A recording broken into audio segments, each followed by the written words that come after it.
Good morning. This is your TDT News Update. I'm Carrie Roberts, making the news at this time. Following the Drum Festival, a series of weekly lectures will be launched.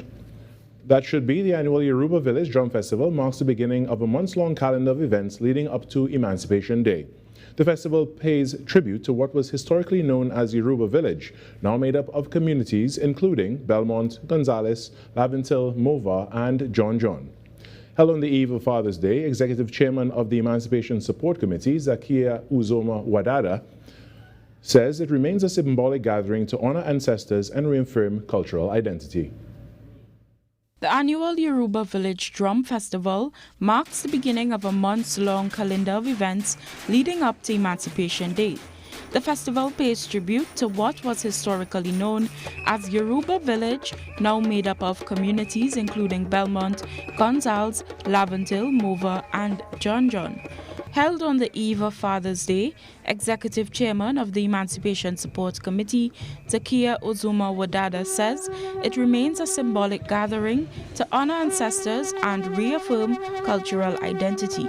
And each year we come here in tribute to our ancestors and to the fathers of the community, because we always do it the day before Father's Day, and to the community to play our drums and to pay homage to our culture and the culture of this community.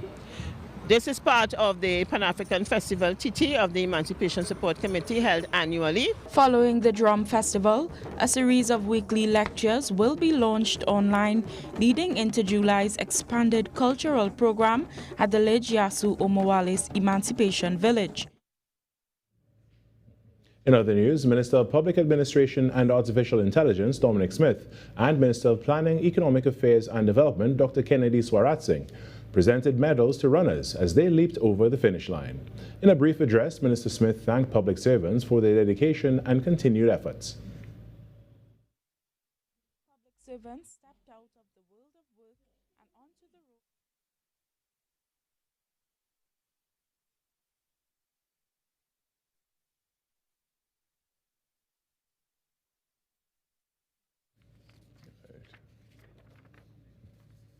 And in sport, Trinidad and Tobago powerlifter Zara Padilla has achieved a remarkable milestone on the international stage, finishing 5th overall in the women's 84+ kilogram category at the 2026 International Powerlifting Federation World Championships, held in Lithuania. The 29-year-old Padilla demonstrated exceptional strength, determination, and resilience throughout the competition. The national champion's top 5 finish places her among the world's elite powerlifters and represents one of the most significant achievements of her career to date. Padilla's performance, as highlighted in a social media post, reflects the continued growth of powerlifting in Trinidad and Tobago and serves as an inspiration to athletes across the country. Her achievement underscores the value of dedication, perseverance, and excellence in sport. TNT's Kezia Hunt is also at the championships, and she finished 7th in the 76 kilogram class. And that's what's making the news this morning. But joining us right now is the host of Trinidad and Tobago Today, Virmala Balkaran. Good morning, Virmala.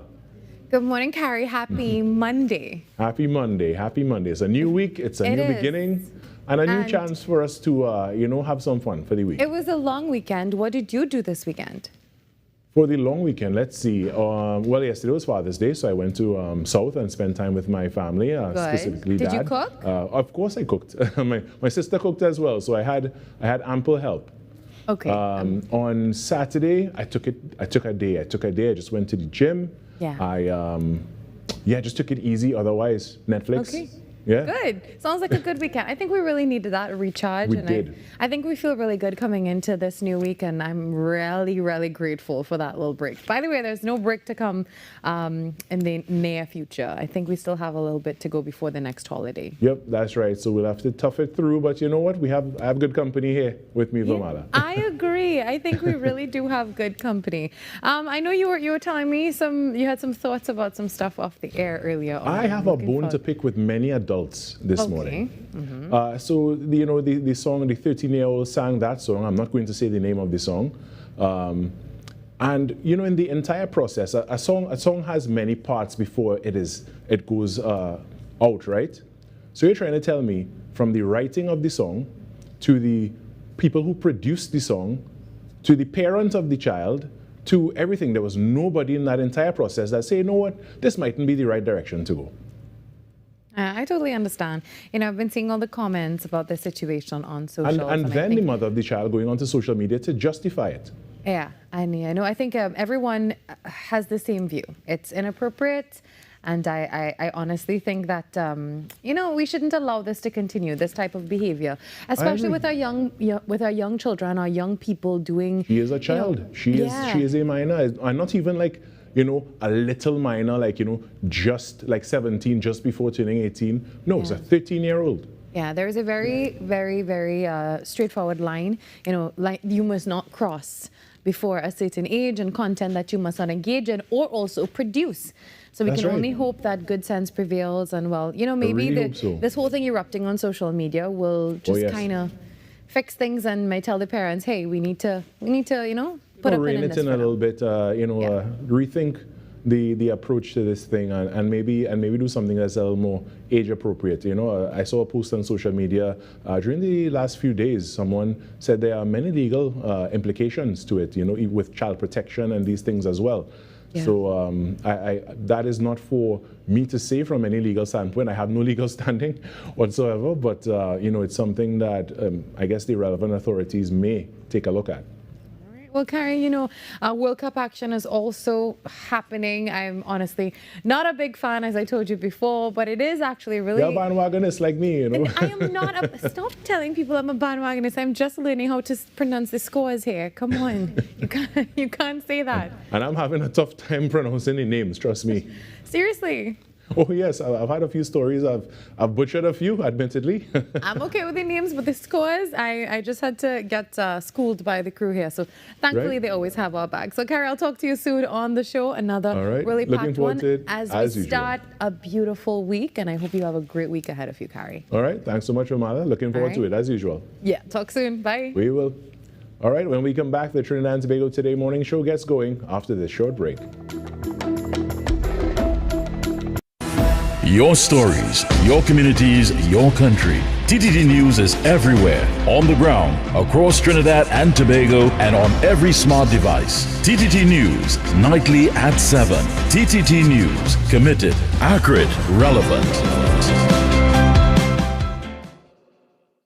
I'm Renee Sion with another edition of Caribbean Week in Review.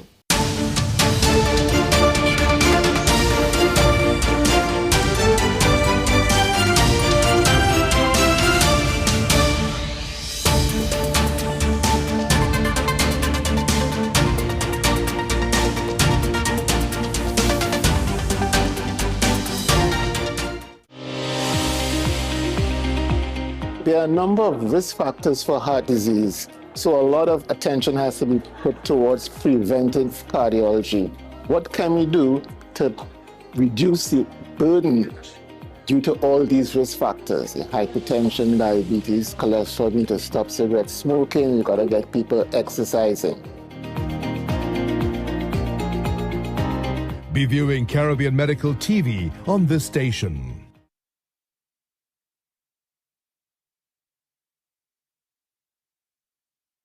Up for this exciting challenge and confident about your business? If you are, the 10-20 feature is just what you need. It's where you give your customers 10 reasons in 20 seconds why they should shop by you. This fun-filled feature will be captured, packaged, and aired on television and promoted on social media simultaneously. Small, medium, and large businesses call or WhatsApp 764-3378 or 313-4215. Let's feature your business. 10-20 with Junior K. It's affordable, effective, and fun. If you miss any part of this show, sucks to be you. It's about that time. Hi, I'm Penny Gomez, and welcome to Pop. It's Wendy Fitzwilliams. Welcome to Pop. Oh my God, what majesty. I'm new to Penny on point. Peter Alliance. You don't know, guys, what it took to get him here. Sorry, stop. Food art? Food art. I like Can we speak, Penny? Sure. Whoa, I feel as if having both of you in here is just like atomic energy. All right. Yeah. Don't come up in here and change the rules of the competition. Penny, block your ears a minute. Okay. She gave us limited input. I just battled the trophy. Any people show? Big belly man do I war. You are both crazy. That's what this is determined. I feel as if we need like 2 episodes of Pop to get through with these two. Family were calling, so I wanted to show them what I was doing. The right temperature. If I had papers, I'll just throw it all up and just let the show go to the dogs. I am just putting out a disclaimer there for whatever happens. I'm not responsible. Penny exits.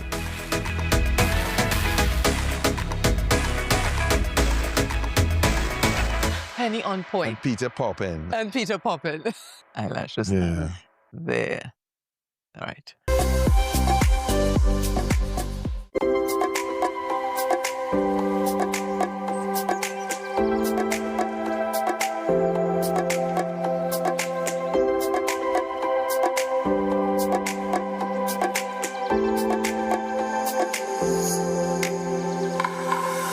Monday, 22nd June 2026. The time now, it is 6:10 a.m. Good morning, Trinidad and Tobago and the world.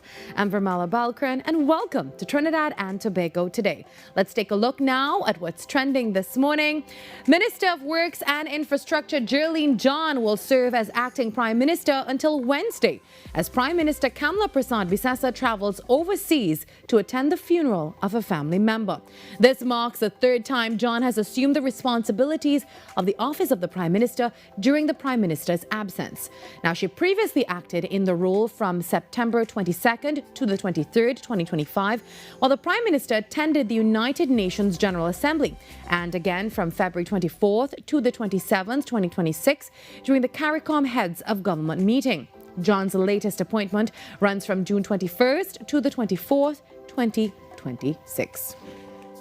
And in some sport action now, the 2026 FIFA World Cup is heating up, with teams fighting for a place in the knockout rounds. Did you catch the weekend action? Well, Spain delivered a statement win, cruising past Saudi Arabia 4-0, while Uruguay and Cape Verde played to a 2-2 draw.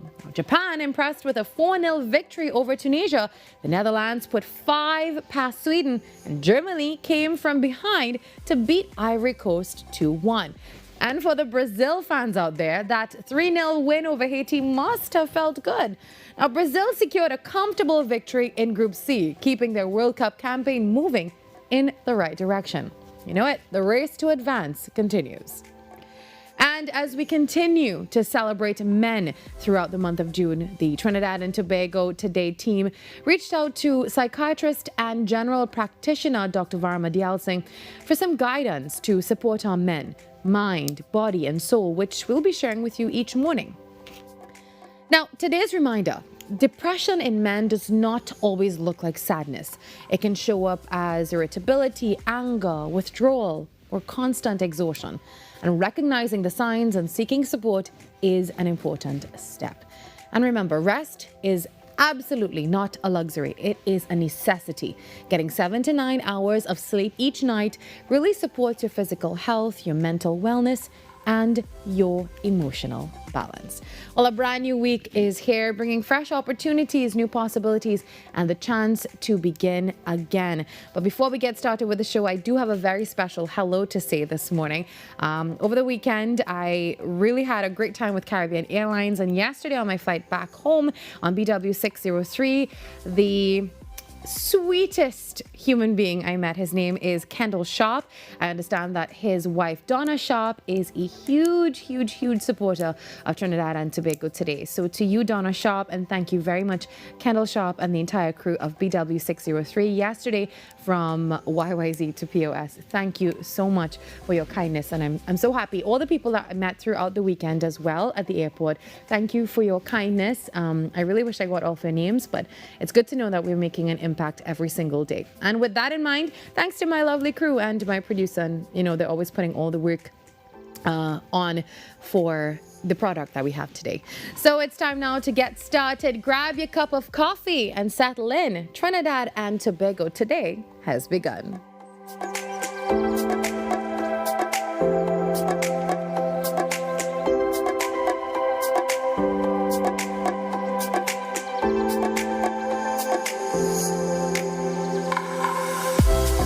Being connected, it means a lot because, first of all, you can't do this by yourself. When you have your phone, you always have somebody at your side. I could call for help, anything going like, You know, I'm giving children the opportunity to experience outside of their neighborhood. Digital is kind of a comfort, you know, you feel good that people in your lives are always able to be contacted. I was with the other network and I was having problems, so I joined Digicel and I never regretted it.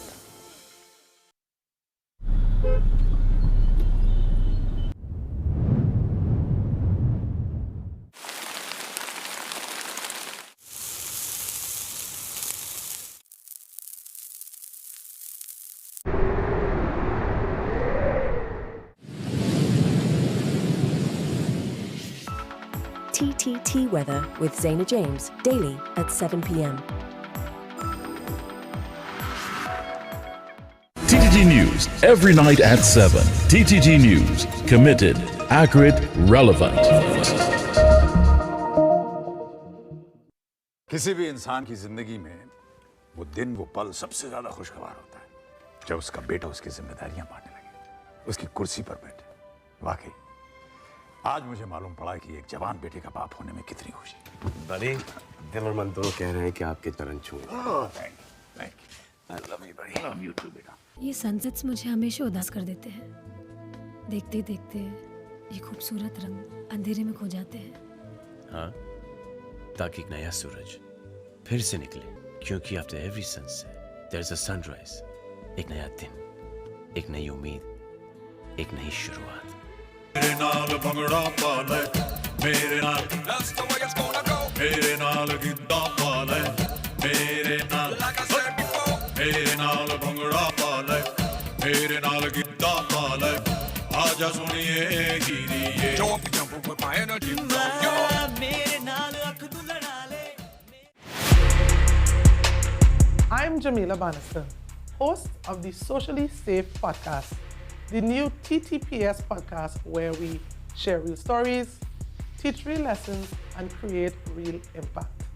From online safety and youth crime to community policing and personal responsibility, we go beyond the headlines and talk about what's happening in our communities with the officers and experts who are on the front lines. Because safety starts with awareness, conversation, and action. Tune in to the Socially Safe podcast on the TTPS YouTube channel, listen on Apple Podcasts and on Spotify. Don't miss it. Watch on TTT, Mondays 6 p.m., Tuesdays 1:10 p.m.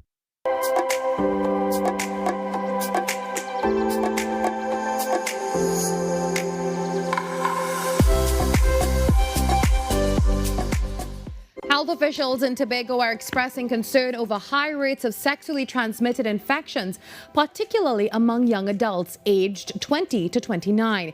HIV remains a priority while cases of gonorrhea and syphilis are also being closely monitored.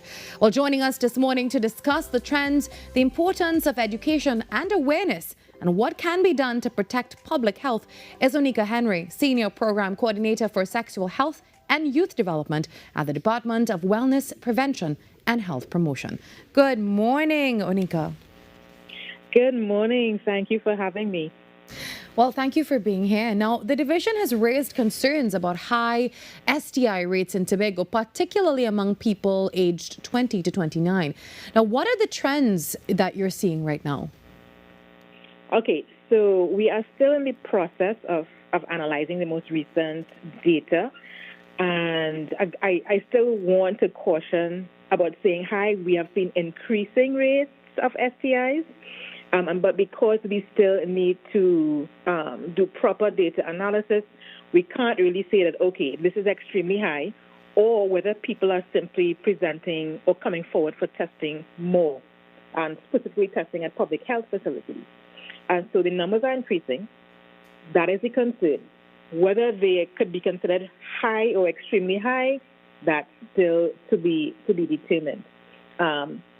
What we're looking for instead is figuring out whether we have we have a true picture of increasing infection rates, or simply whether people are more willing to come forward, and particularly that age group, the 20 to 29, compared to the older age group.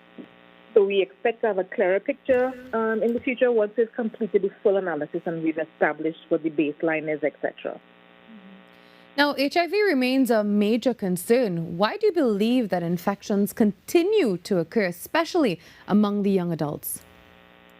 Well, so the conditions for transmission remain in place. So, and what do I mean by that? So young adults in Tobago, as elsewhere, I mean, it's not the only place that is looking at HIV rates. But like everywhere else, young people are navigating new relationships. They're experimenting with sexuality and with intimacy. And they are often doing so without any kind of accurate information or easy access to prevention tools. So there's still also a significant stigma attached to HIV, which means people are afraid to get tested. And of course, if you're not getting tested, and if you do not have access to prevention tools, and there is some stigma and shame about showing up in a public space because it's a small space, people there. People are not going to go forward for testing. Also, it means, therefore, if you are not coming forward for testing, and if you're not doing it regularly, even though you are sexually active, then you don't know your status. And if you don't know your status, then you could be transmitting any STI. And only when symptoms appear that you go to get tested. But by that time, if you've not been protecting yourself, if you've not been protecting your partners, then by that time it's too late, and that cycle continues. So one of the things we need to do is normalize testing, reduce stigma, and make young people, remind them, because we know that HIV is preventable and treatable, but only if you know your status. So we don't have health-seeking behaviors among our youth, it seems, particularly our young men, even though at least that particular age group, the young men seem to be presenting more for testing recently. Now, you touched on something, that stigma and that shame, and it remains really just major barriers as well. So how are those affecting testing and treatment efforts, and not just in Tobago? Right. So when you feel judged, when young people feel judged or they fear being seen at a clinic, they're going to avoid testing. And of course, if you avoid testing, you don't know that you have an infection. And of course, if you don't know you have an infection and you do not have these skills or access to prevention tools, you're transmitting it to others. So, like I said, it's a cycle. Stigma also affects treatment. Even people who are diagnosed may delay starting treatment because, once again, they're afraid of being identified or judged. And so shame also is not just about HIV. It's about sex itself. There's still that narrative about the kinds of people who have sex, about people who talk openly about sex. But that silence is dangerous, and it's not protecting anybody. It's simply creating conditions for more infections. So our work also, I think, is about breaking that silence. I mean, not about being loud or confrontational, but about creating safe enough, non-judgmental spaces where people can ask questions and get accurate information. Now, you've also advocated for age-appropriate sexual health education. So what role now can schools play in helping to reduce the STI rates among the young people? Well, schools are critical. That is the space where we have consistent contact with young people for extended periods of time, 5 days a week. So sex ed in schools, it can't just be about biology. It can't just be about reproductive system and about pregnancy prevention. I mean, those are important, but it's not enough. Young people need education about relationships, about consent, about communication. They need to understand and learn how to navigate their own values and boundaries, and how to negotiate what you need in a particular interaction. And I think people don't understand that sex education also includes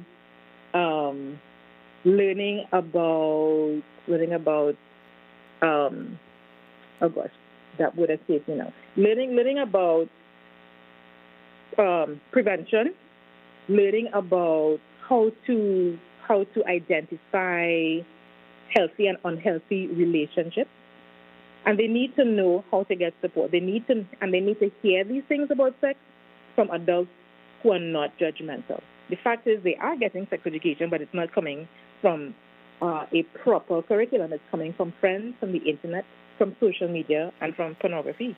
So the question is, do we want that education to be accurate? Do we want it to be supportive? Do we want it to be grounded in respect? Or are we just giving it up to chance? And I think I believe that we have a responsibility to offer something better for young people. And sex education includes abstinence and includes refusal skills. Of course, because young people and because people generally, we are flawed human beings, we make mistakes, we fail safe. If you do not practice abstinence, is that you know how to protect yourself if you choose to engage in sex. Proper sex education covers a whole lot more than just genital behavior.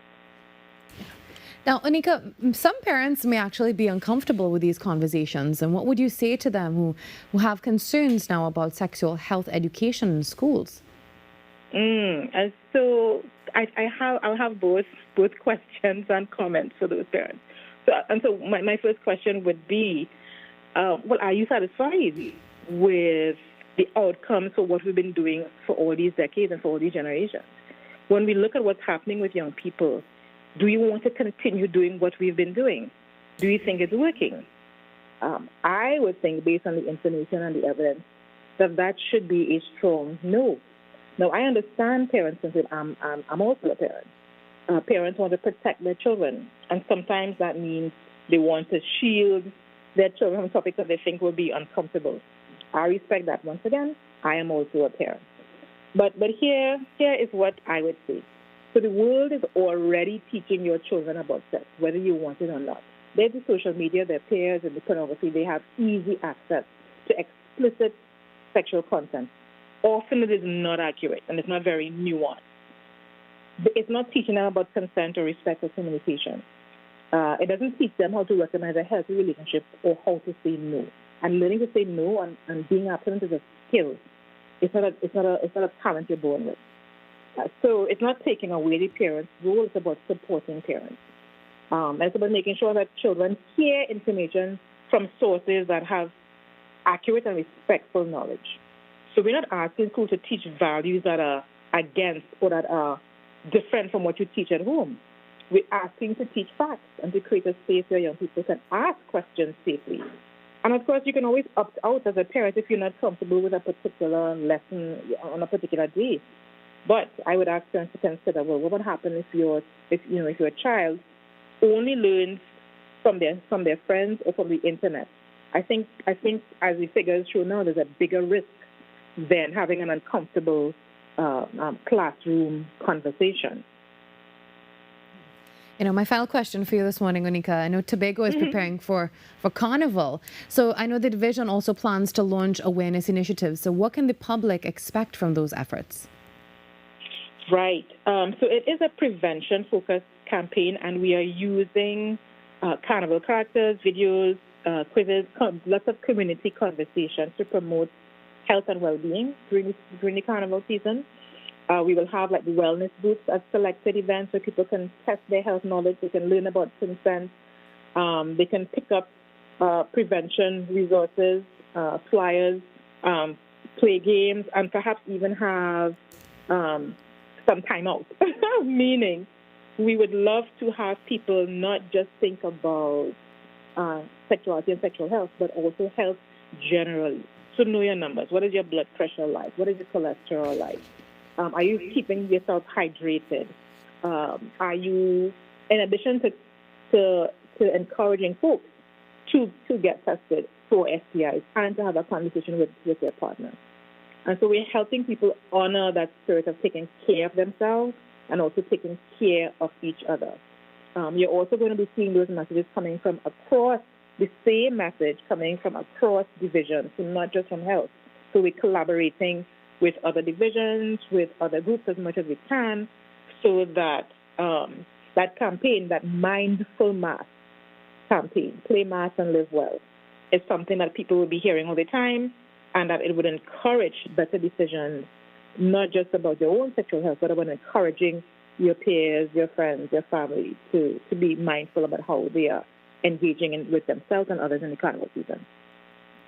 All right, thank you very much, Onika. And we really, enjoyed this conversation, and we hope we can have more like these in the near future.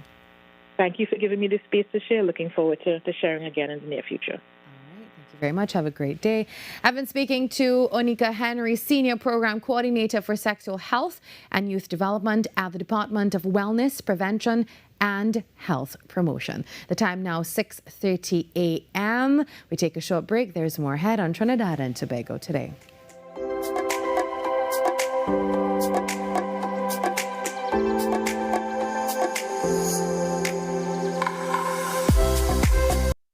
Ready to brighten your space the right way? Don't settle for the ordinary. Step into brilliant. At Trinity Lighting Etc. Limited, we bring you over 20 years of experience in bulbs, specialty lighting, and hard-to-find lighting parts. Not sure what you need? Our knowledgeable team is ready to guide you. Whether it's for your home, medical, commercial, marine, or business, we deliver quality you can trust at prices you love. Visit us today at 123 Western Main Road, St. James, or call us at 628-8373 or WhatsApp at 461-8620. Check us out on email at trinityetc@yahoo.com. Trinity Lighting Etc. Limited. We light up your life. Every client deserves expertise, integrity, and guidance they can trust. At Camino Realty International, we deliver integrated real estate solutions, sales, rentals, property management, and project development. Driven by excellence, transparency, and innovation, we protect value, create opportunity, and build lasting success. Because real estate isn't just about buildings. For more information on our services, log on to CaminoRealty.com or follow us on social media at Camino Realty TT. Camino Realty International, elevating lives one property at a time. I'm Renee Sion with another edition of Caribbean Week in Review.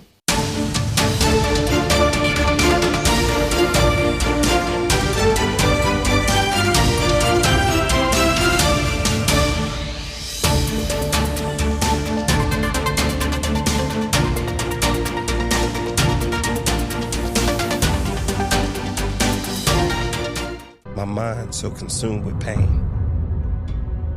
You're fired. I need this job, man. You need help. I have other concerns for tenants who actually pay. So how can I help? I need a room. I got $40. That's not enough. I'm sorry. Hey, it's me. You okay? I need your help.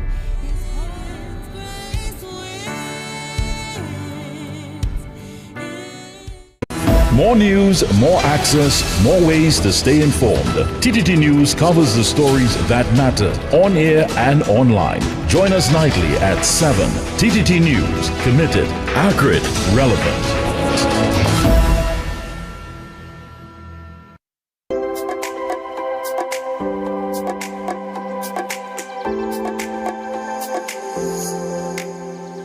The Heroes Foundation has spent more than 2 decades helping young people to unlock their potential by building confidence, resilience, and leadership skills. Now, as the organization approaches its 25th year, Heroes is entering a new chapter with a leadership transition. After 6 years as CEO, Lawrence Arjun is moving into the role of Director, Strategic Transformation, as the foundation begins the search for its next leader. Well, this morning we discussed leadership, legacy, and the future of youth development with founder Philip Julian and CEO Lawrence Arjun. Good morning, both of you. Good morning. Good morning. Thank you for being here. Thanks for having us. Also, congratulations on everything that you've been doing, and this is a big one for you as well, Lawrence. Definitely. Now, 6 years ago, when you took on the role of CEO, what was the vision for the Heroes Foundation, and how has the organization evolved during your leadership? I mean, the good thing about what I inherited was a strong organization that was doing work that had a very clear vision. How do we inspire young people to find the hero within themselves, to overcome whatever challenges they may be facing, to build safe and sustainable lives and livelihoods for themselves, but to also go out and contribute to their schools, to their society, to the country as positive change makers. So I inherited that. I inherited an amazing board of people who were invested in the work. I was 30 years old when I became CEO. So young and being tossed into the fire. And the board of directors sat with me, guided me, mentored me, supported me to take the organization forward. For us, it was 2 weeks before the pandemic that I started at Heroes, and I went in the first day with a big plan. How can we use technology to further impact the lives of children?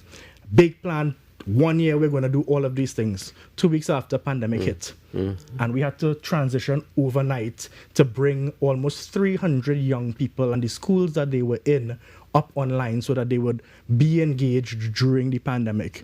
And that was just the starting point. It was about understanding the needs and the challenges of young people, redesigning and redeveloping a curriculum with UNICEF support. That is a 3-year program designed to harness that heroic and creative energy of young people, build them as individuals, but also build them as leaders and change makers, use more data into the work that we are doing so we can get more insights into what is happening with young people. One of the biggest challenges I heard from young people when I started was adults don't listen to us. Adults don't listen to us when we're talking, when we have ideas, when we have suggestions, when we have problems. So how can we take the data from the work that we were doing and then influence national policy, influence what is happening in the country? And I'm happy to say that looking back, I think we've achieved all of those things in the 6 years that I've been there. Now, Philip, wow, what an amazing organization. And you've expanded, so much work in youth development, mentorship, skills building, leadership. As you reflect on this journey now, what achievement for Heroes are you most proud of? I think seeing living examples of what some of these young people who've been in our organization transform into, it's really hard to put that into words. Sometimes it happens at events, sometimes it's when you engage with them months or years after. Seeing the material impact, the material positive impact on the life of a young person, that is single-handedly the single greatest achievement of Heroes Foundation, I'd like to say, in its existence. Yeah, it's as you were talking about earlier, it's the hero within themselves. It's to find that. So what does that transformation look like, either of you, when you see a young person move through that program?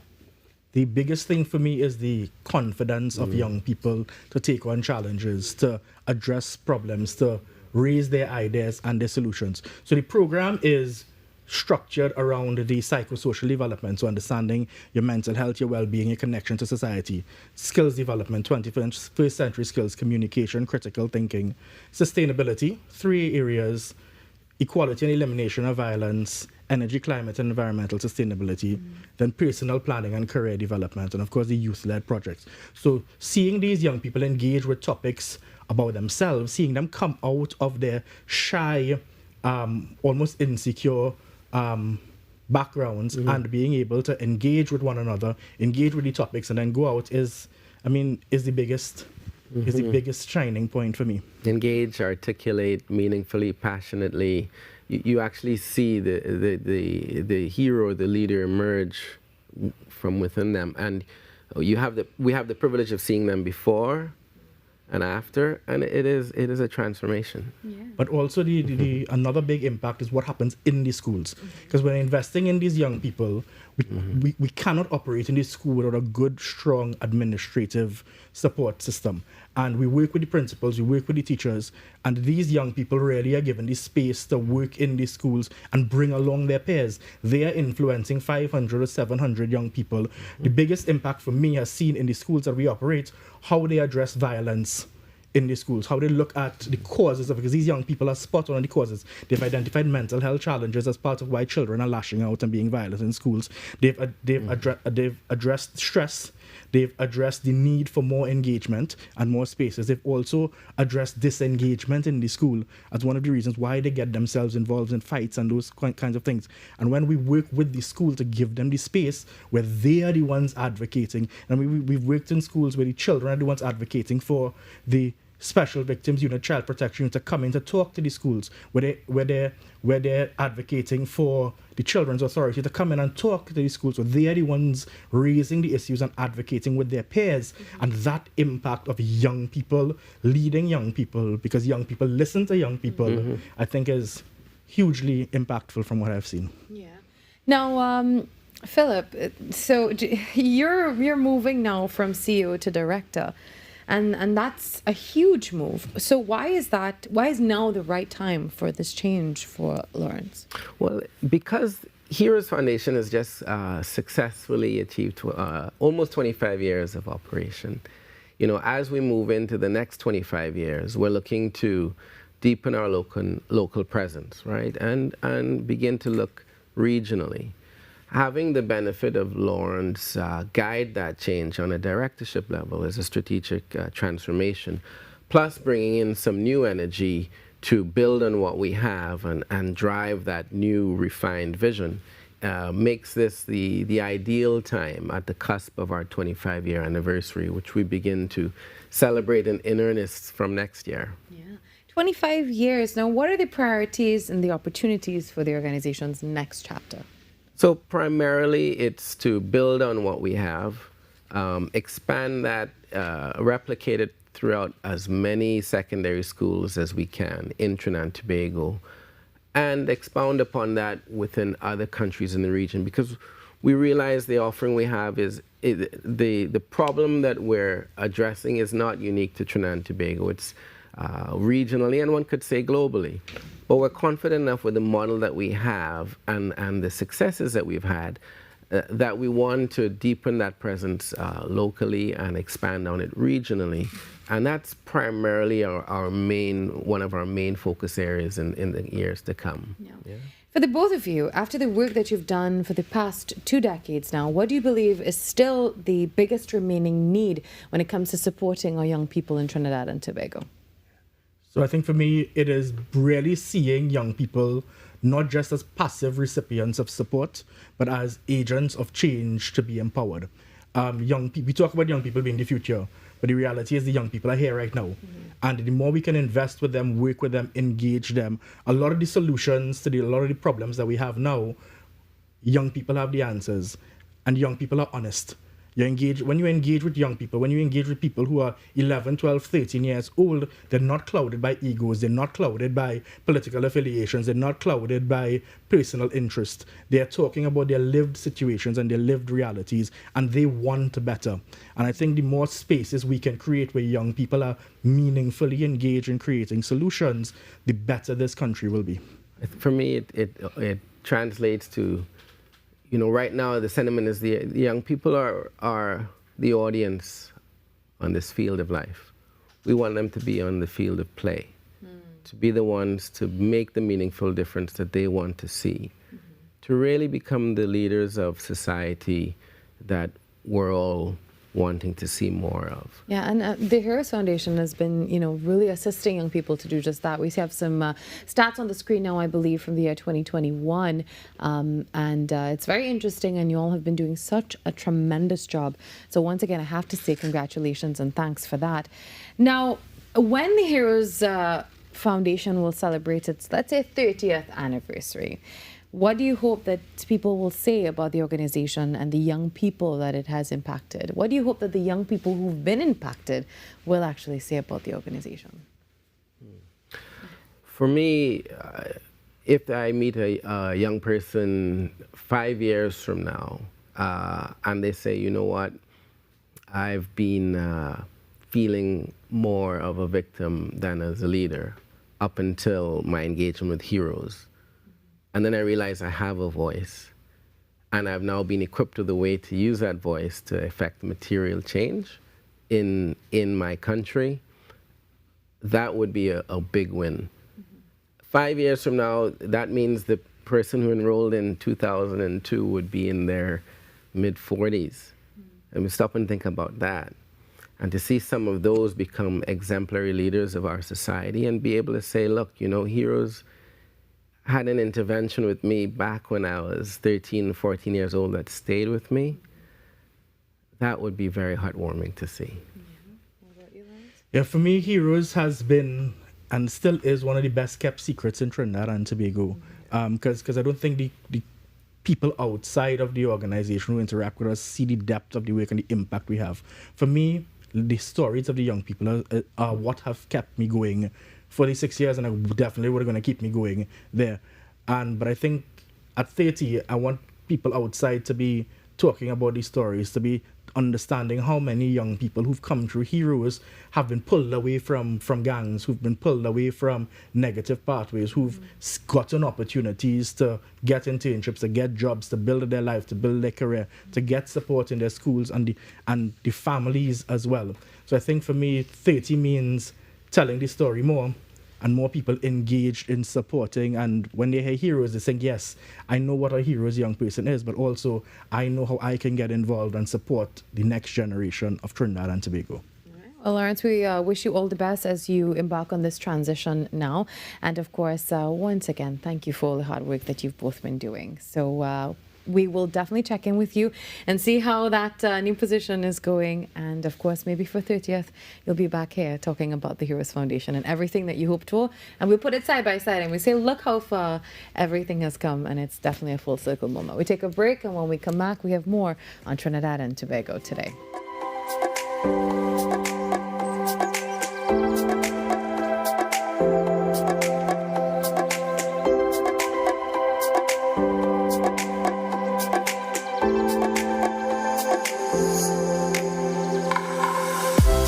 The plays that shake the arenas.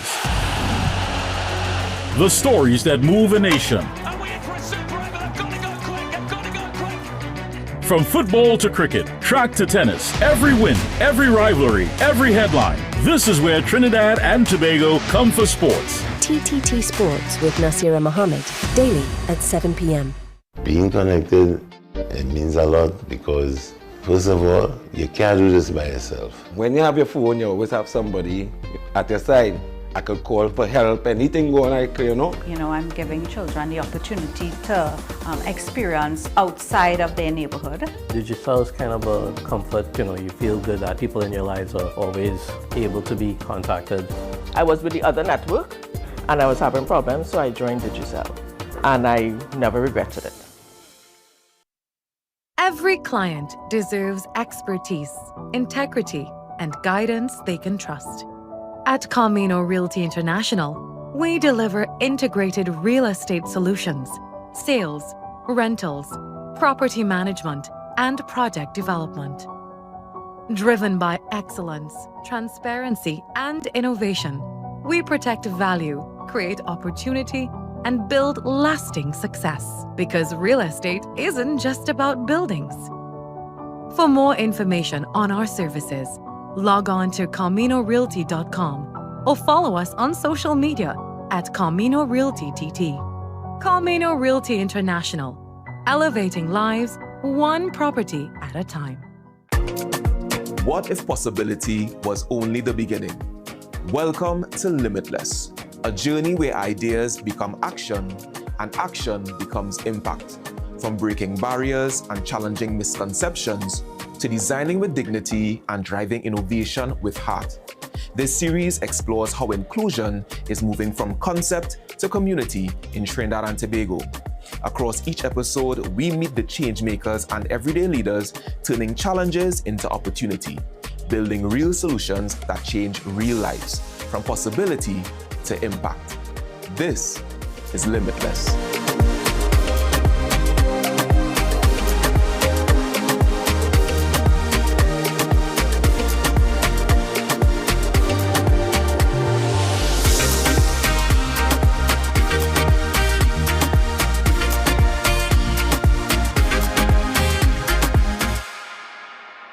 Coming up, hot plates, cold drinks, and chilled vibes were the order of the month in Antigua and Barbuda. Top chefs, tasty menus, influencers, and foodies. The boxes were ticked, kitchens buzzing, and grills fired up.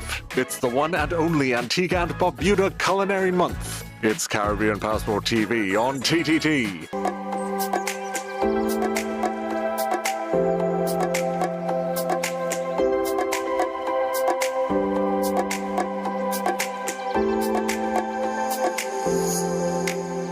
The future language of Tobago's economy is undoubtedly STEM. The upcoming Tobago Information Technology Limited STEM Camp is looking to do exactly that, transforming our youth from tech consumers into tech creators.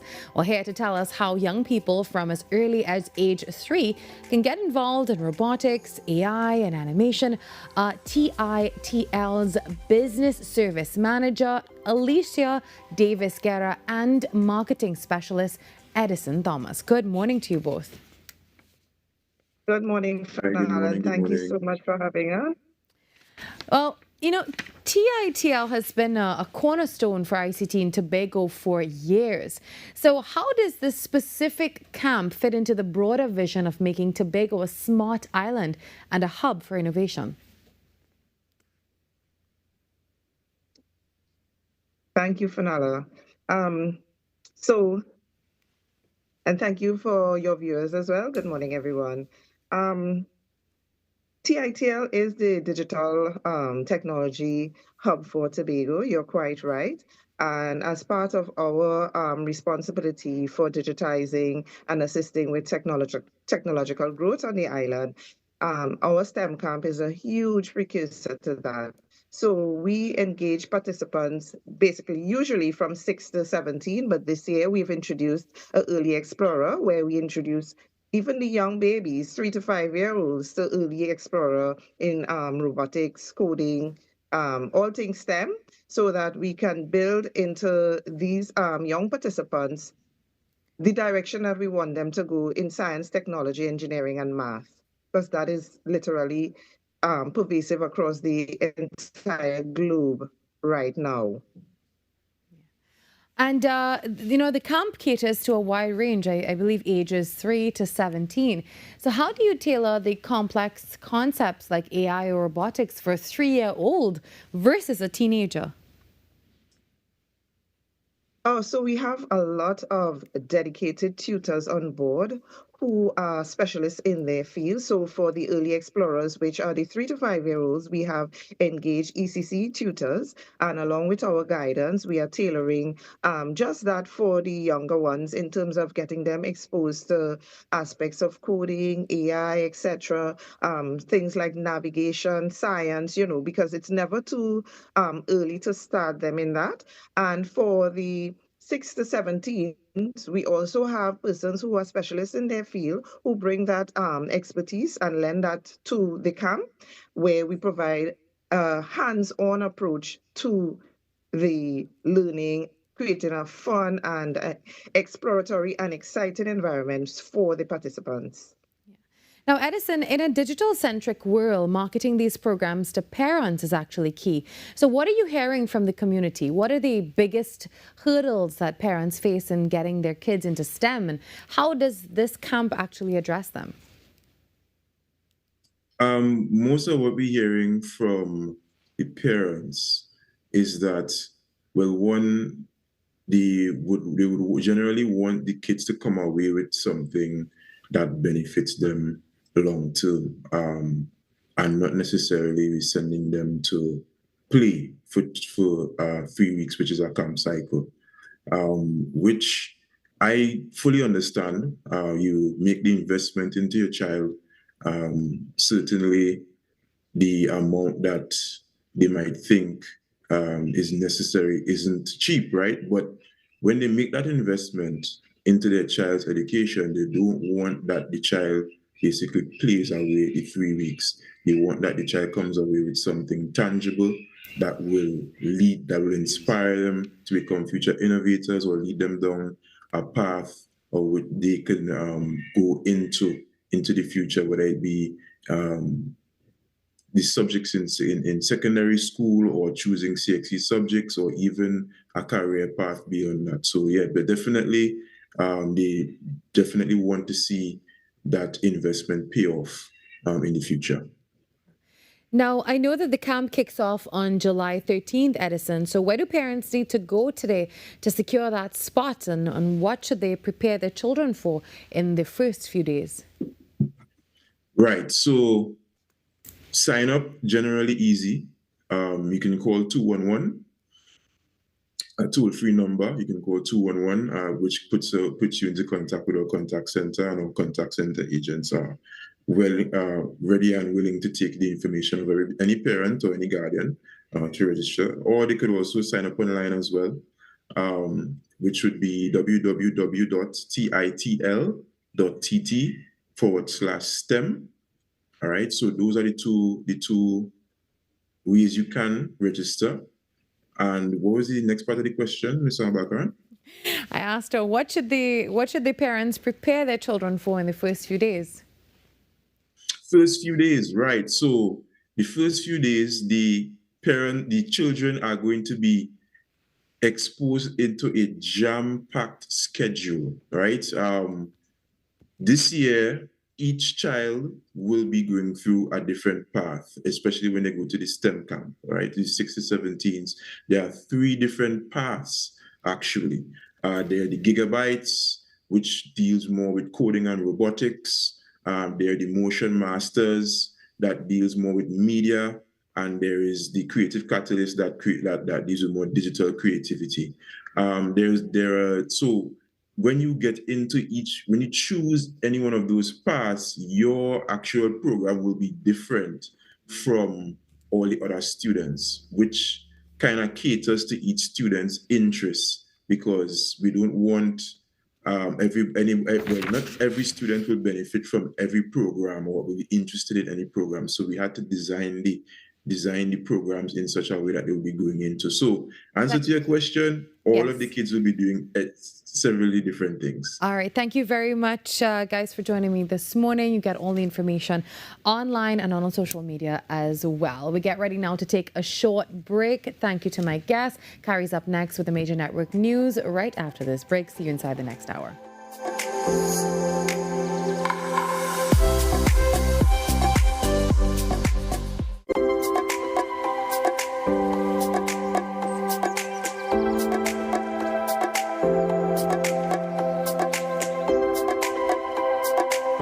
The plays that shake the arenas. The stories that move a nation. From football to cricket, track to tennis, every win, every rivalry, every headline. This is where Trinidad and Tobago come for sports. TTT Sports. Committed, accurate, relevant. Your heart, brain, and body work hard every day. Give them the support they deserve with omega-3. Packed with essential fatty acids, omega-3 helps support heart health, brain function, and overall wellness. Whether you're staying active, focused, or simply living life to the fullest, live healthier with omega-3. Wellness that works from within. Tune in to Wellness Unlocked on TTT Tuesdays and Thursdays at 9:45 a.m. If you miss any part of this show, sucks to be you. It's about that time. Hi, I'm Penny Gomez, and welcome to Pop. It's Wendy Fitzwilliams. Welcome to Pop. Oh my God, what majesty. I'm new to Penny on point. Peter Alliance. You don't know, guys, what it took to get him here. Sorry, stop. Food art? Food art. I like. Can we speak Penny? Sure. Whoa, I feel as if having both of you in here is just like atomic energy. All right. Yeah. Don't come up in here and change the rules of the competition. Penny, block your ears a minute. Okay. She gave us limited input, but I just battled the trophy in people show. Big belly man do have a war. You are both crazy. That's what this is determined. I feel as if we need like 2 episodes of Pop to get through with these two. My family were calling, so what did show them what I was doing? The right temperature. If I had papers, I'll just throw it all up and just let the show go to the dogs. I am just putting out a disclaimer there for whatever happens. I'm not responsible. Penny exits.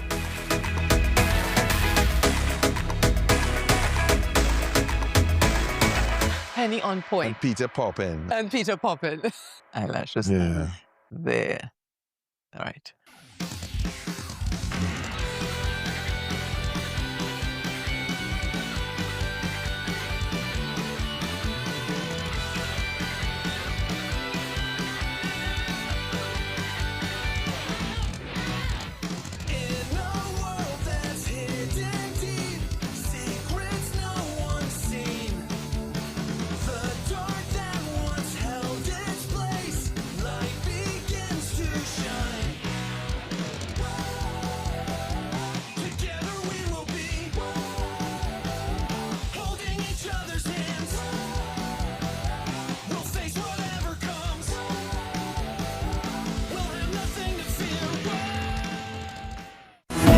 News, anytime, anywhere. Join us nightly at 7.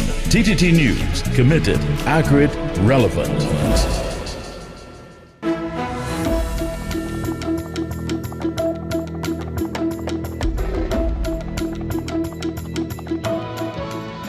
Good morning. This is your TTT News Update. I'm Carrie Roberts. Making the news at this time. Top Cop Alistair Guevara says leadership within the TTPS is placing strong emphasis on maintaining integrity, strengthening discipline across the ranks, and actively identifying and addressing negative elements within the organization to build public trust and improve overall performance. I am the leader of the organization, and it is for me to take decisions and operate in a particular way with integrity and everything else that comes with the office to ensure that that perception of the leader also filters down to the general members of the staff. And how do we go about this? We try to root out the negative elements within the society or within the police service itself. He also pointed to internal accountability systems, including oversight bodies and disciplinary units, saying the service has mechanisms in place to investigate and address misconduct. The commissioner highlighted staffing shortages and operational constraints, noting that leave, vacancies, and workload pressures reduced the number of officers available for duty at any given time. On public communication, he said transparency remains a priority for the TTPS. I know that we always have the detractors in the public sphere. We cannot please everyone by what we do and by the decisions that we make. But I just want to urge persons that there are things called laws in Trinidad and Tobago. And the TTPS is a law enforcement agency. And thus, if you breach the laws, you will be held accountable. My officers will try to do so in a very professional manner. The commissioner said the TTPS remains committed to professionalism, accountability, and ongoing efforts to reduce serious crime while improving public trust. In other news, a Father's Day special brought classic cars and vintage culture into focus at the C3 Center, where enthusiasts gathered to celebrate and preserve Trinidad and Tobago's automotive heritage. Organizer Ronald Maharaj said the showcase was aimed at promoting awareness of automotive history while strengthening community engagement across the country.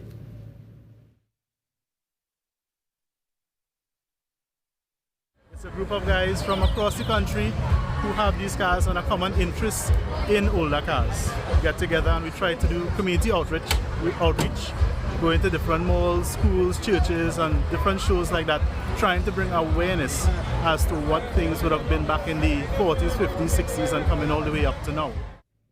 The event also featured collaborations with the Bridge Mirage Auto and Heritage Museum and NAS Vintage, showcasing rare vehicles and historic collections. Mr. Maharaj said the group was trying to create a positive wave for young people to follow. We try to encourage younger members, younger women and men to get involved in the hobby. All you need to get is a project car and start working on it. The main thing is to ensure that your project car is legal for the road. In sport, with 3 wins from 3 matches at the ICC Women's T20 World Cup, the West Indies are on track for a place in the semi-finals with 2 group matches remaining. Captain Haley Matthews and company got past Sri Lanka by 5 wickets in their Group 2 match at Bristol in England. Matthews won the toss and elected to field first, and it looked the right decision, with Sri Lanka in deep trouble at 3 wickets for 9 runs by the end of the 3rd over. A bit of resistance came with a 34-run 4th wicket partnership between Nilashika Silva, who top scored with 30, and Kavisha Dilhari, ending with 21. But the highlight was the bowling of the West Indies, led by Matthews, who destroyed the top order with 3 wickets at a course of 15 runs. Karishma Ramharak bowled 2.4 overs, but they were devastating as she took 2 for 15. Every other bowler used took a wicket to restrict Sri Lanka to 98 all out in 19.4 overs. In reply, the West Indies women lost Matthews via the run-out route in the 5th over for 17. And her opening partner, Deandra Dottin, soon followed for 12. But the experienced Stephanie Taylor stuck around to guide the team home with a measured 27 not out. The West Indies won, reaching the target of 99 for the loss of 5 wickets with 23 balls to spare. The West Indies next face tournament host and group leaders England at Lord's in a day-and-night encounter on Wednesday. Wayne Cunningham, TTT Sport. And that's what's making the news at this time. After the break, Virmala rolls in with the second hour of Trinidad and Tobago Today. Being connected, it means a lot because, first of all, you can't do this by yourself. When you have your phone, you always have somebody at your side. I could call for help, anything going like, You know, I'm giving children the opportunity to experience outside of their neighborhood. Digital is kind of a comfort, you feel good that people in your lives are always able to be contacted. I was with the other network and I was having problems, so I joined Digicel. And I never regretted it. Attention viewers in Trinidad and Tobago. The Truth of God now airs on the TTT network every Sunday morning at 7 a.m.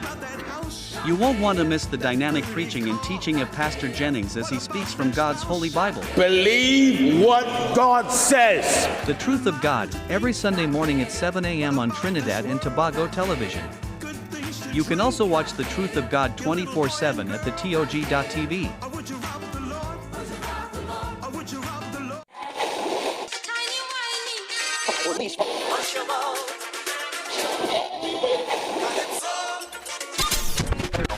Since 1972, one sound has been living in the heart of Trinidad and Tobago, the longest running radio station in the nation. We're your holiday soundtrack, whether it's on your day off, long drives, or house lives. We are always sweet. This is music with meaning, music with memories. Music that feels like home. And it's not just the songs, it's the voices you trust, personalities you've grown with. Laughter that sounds familiar. This isn't just radio, it's tradition. It's memories. It's part of who we are. Sweet 100.1 FM, the rhythm of our identity, part of your family. Always 100, got you on your way. Sweet 100, sweet 100. किसी भी इंसान की जिंदगी में वो दिन वो पल सबसे ज्यादा खुशगवार होता है जब उसका बेटा उसकी जिम्मेदारियां बांटने लगे, उसकी कुर्सी पर बैठे। वाकई आज मुझे मालूम पड़ा कि एक जवान बेटे का बाप होने में कितनी खुशी। बड़ी दिल और मन दोनों कह रहे हैं कि आपके चरण छूए। Thank you.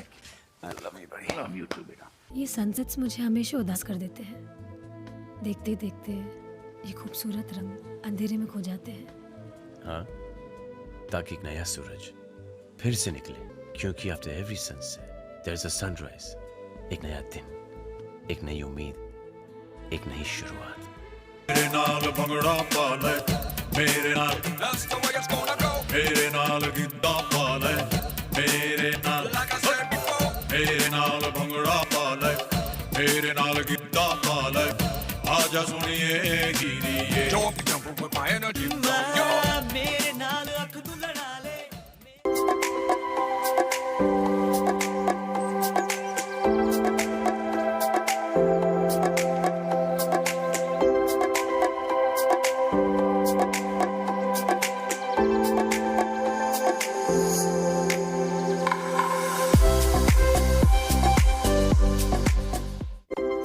Welcome back to Trinidad and Tobago Today on TTT.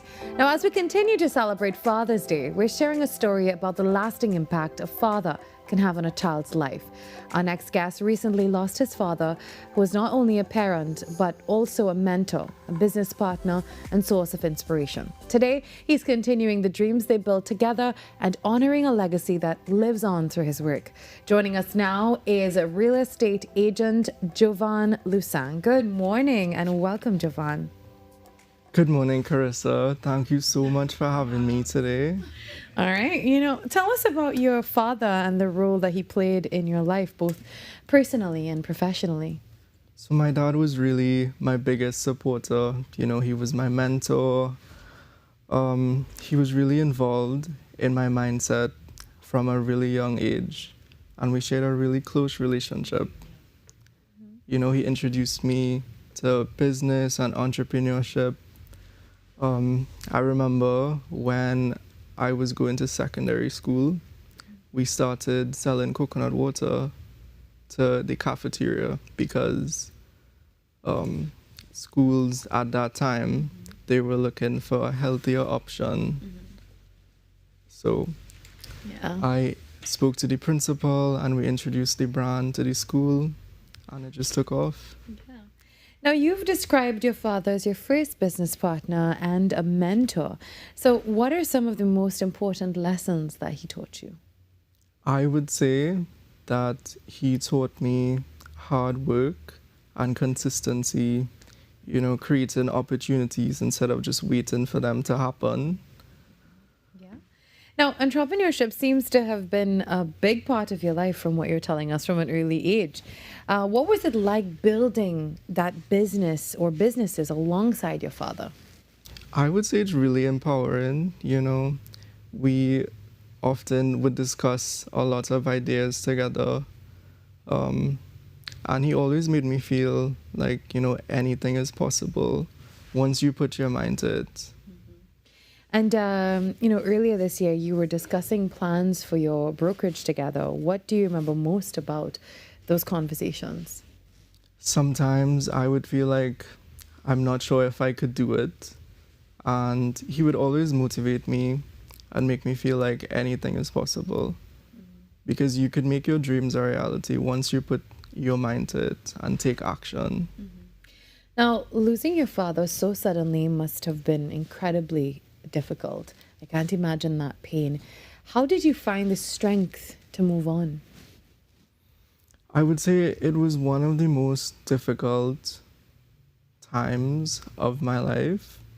You know, family just became my biggest priority, and I felt a huge responsibility to continue what we started.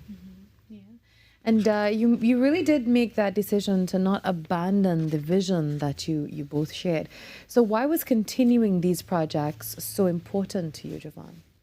It was really important because they carried a lot of emotional significance.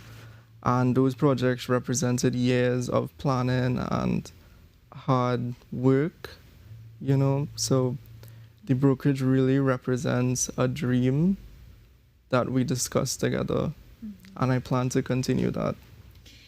In what ways do you still feel your father's presence in the decisions that you make today? I often think that, you know, sometimes I would wonder what advice would he give me on some of the hard decisions that I have to make.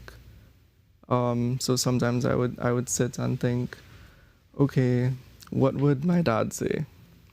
You know, and that would help me make decisions.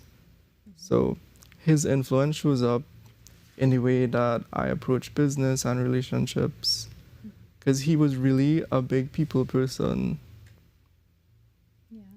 Now, we celebrated Father's Day yesterday, and I know that can be really emotional after losing a parent. What did yesterday's Father's Day really mean to you, and how did that go?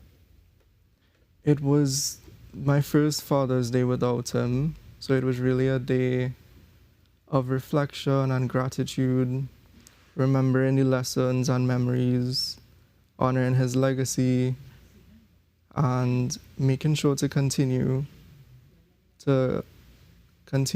his business. And if your father could see where you are today, what do you think he would say? I think he would be insanely proud of me, especially being here today and continuing the brokerage, launching the brand, you know. It would be something he would be really proud of. I agree. I think he would be really proud of you and all the work you've been doing. Now, what message would you share with young people who may be grieving a parent and you're looking on this morning and, you know, they're trying to pursue a dream, but they're in so much pain because they're grieving that parent? I would say, you know, don't let it stop you. Sometimes that things would get really hard, but you just have to remember And especially like on social media, where people would compare each other. Mm-hmm. You know, everybody's on their own path. And you just have to remember that you have to take the necessary steps to get where you want to be and never give up. Because I don't think my dad would want me to give up. Yeah, absolutely. Now, before we go, Javon, you also create content for social media, I know. Want to tell us a little bit about that before we go? So I've been experimenting with new types of marketing for my real estate brand and putting myself out there a lot more than I usually would. So I do TikTok, real estate videos, and yeah. So you're a content creator. I would say so. Yeah, and creating content is still easier than being here with me this morning. Definitely. Yeah, Javon was a little bit nervous, but you did very well, and I'm pretty sure that your dad would be so proud of you and all that you're achieving. So thank you for being here, Javon, and sharing the legacy of your father with us on Trinidad and Tobago today. Thank you. I really appreciate it. You're most welcome, and we hope to talk to you soon. And definitely go engage with his content. He is a lot braver there. He's just a little bit shy today. Thank you, Javon, for sharing your story with us. Your journey is truly a reminder that while we may lose the people that we love, the lessons that they teach and the dreams they inspire can live on. We wish you continued success as you carry forward your father's legacy. And thank you for joining us. And still, we're wishing everyone a happy Father's Day. We're celebrating Father's Day every single day, as we do Mother's Day as well. We take a quick break, and when we come back, Trinidad and Tobago Today has more for you.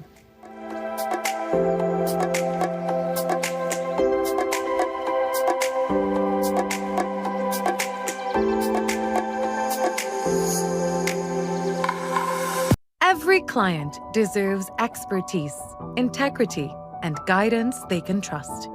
At Camino Realty International, we deliver integrated real estate solutions, sales, rentals, property management, and project development.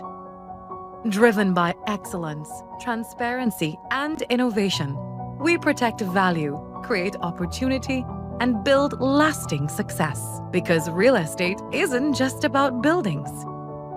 For more information on our services, log on to CaminoRealty.com or follow us on social media at Camino Realty TT. Camino Realty International, elevating lives one property at a time. Rivalries, predictions, and bragging rights. Who are you backing? Who's already making excuses? And who do you think will lift the trophy? Join hosts Mariah Ramharak and Nasira Mohammed live on The Final VAR, Thursdays at 8:30 p.m. as they discuss every controversy, every goal, and review every match from football's biggest stage, along with a panel of guests. The Final VAR, where the debate is as exciting as the game. Watch exclusively on TTT and stream on TTT Live online. Hey, up for this exciting challenge and confident about your business? If you are, the 10-20 feature is just what you need. It's where you give your customers 10 reasons in 20 seconds why they should shop by you. This fun-filled feature will be captured, packaged, and aired on television and promoted on social media simultaneously. Small, medium, and large businesses call or WhatsApp 764-3378 or 313-4215. Let's feature your business. 1020 with Junior K. It's affordable, effective, and fun. When it matters, we're there, reporting the news as it happens, because your world can't wait. TTT News, nightly at 7. TTT News, committed, accurate, relevant.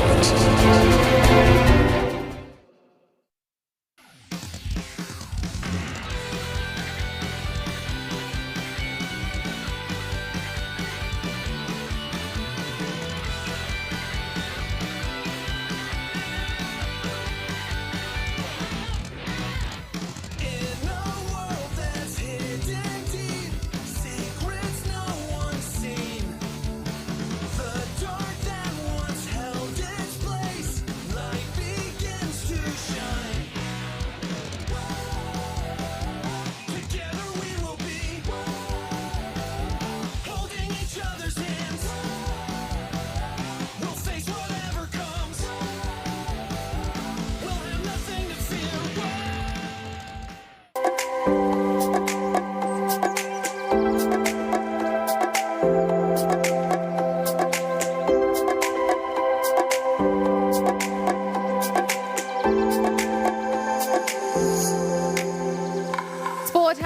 more to bring people together, build confidence, and break down barriers.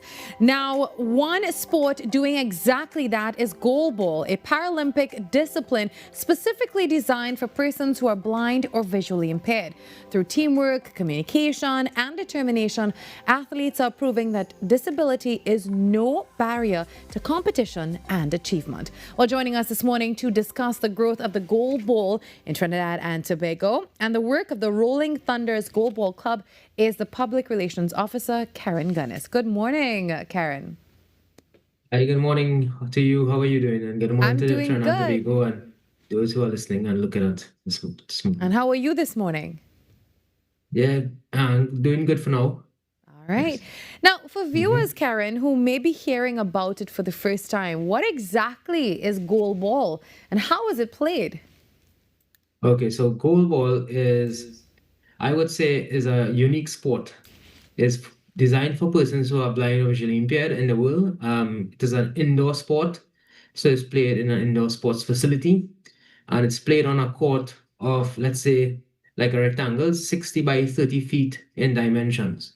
So it's a mixture, I would say, in a layman terms, a mixture of football, soccer, and bowling, because the ball is large like a basketball and it has bells in it, and you would do a underhand bowling or throwing down the court from one end of the 60 feet length to the other end of the 60 feet length.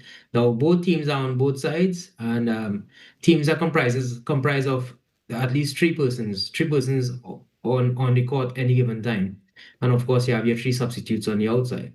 So you have three persons defending on both sides. I mean, it's pretty um, edgy. Well, in terms of you always have to be on the ground, getting up, diving, and throwing that ball, saving that ball, because when that ball comes on, it comes on like around 60, 70 kilometers per hour if it comes on full power, depending who is throwing it, right?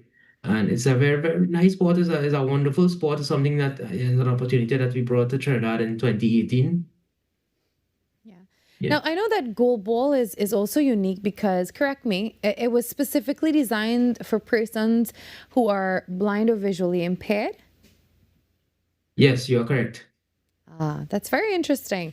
Now, how long has the Rolling Thunders Goalball Club been operating and what has inspired its formation?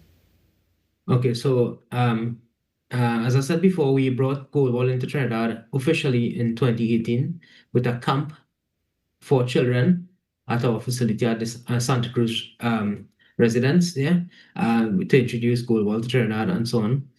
And after which we continued practice and so forth, and decided to form a club because we wanted to develop goalball in Trinidad. The objective is to develop it and continue to develop it even across the Caribbean as well. So that was the first club started around, I would say, 2021, around there. So we are going strong. I mean, I'm the PRO. We have a full executive. We have the president. We have trustee, treasurer, etc., secretary, and so on. And we conduct our meetings and AGMs and things like that. We have our books in order, banks records, and so forth.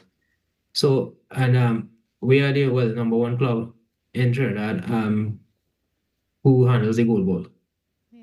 Now, Karen, what are some of the biggest misconceptions, in your opinion, that people have about visually impaired athletes and their ability? Of course, because persons probably think, why did they stay home? Why they come out to play? But it's not. We are breaking the barriers and showing that, okay, yes, we can participate in sports just like anyone else, just like somebody who is quote unquote sighted.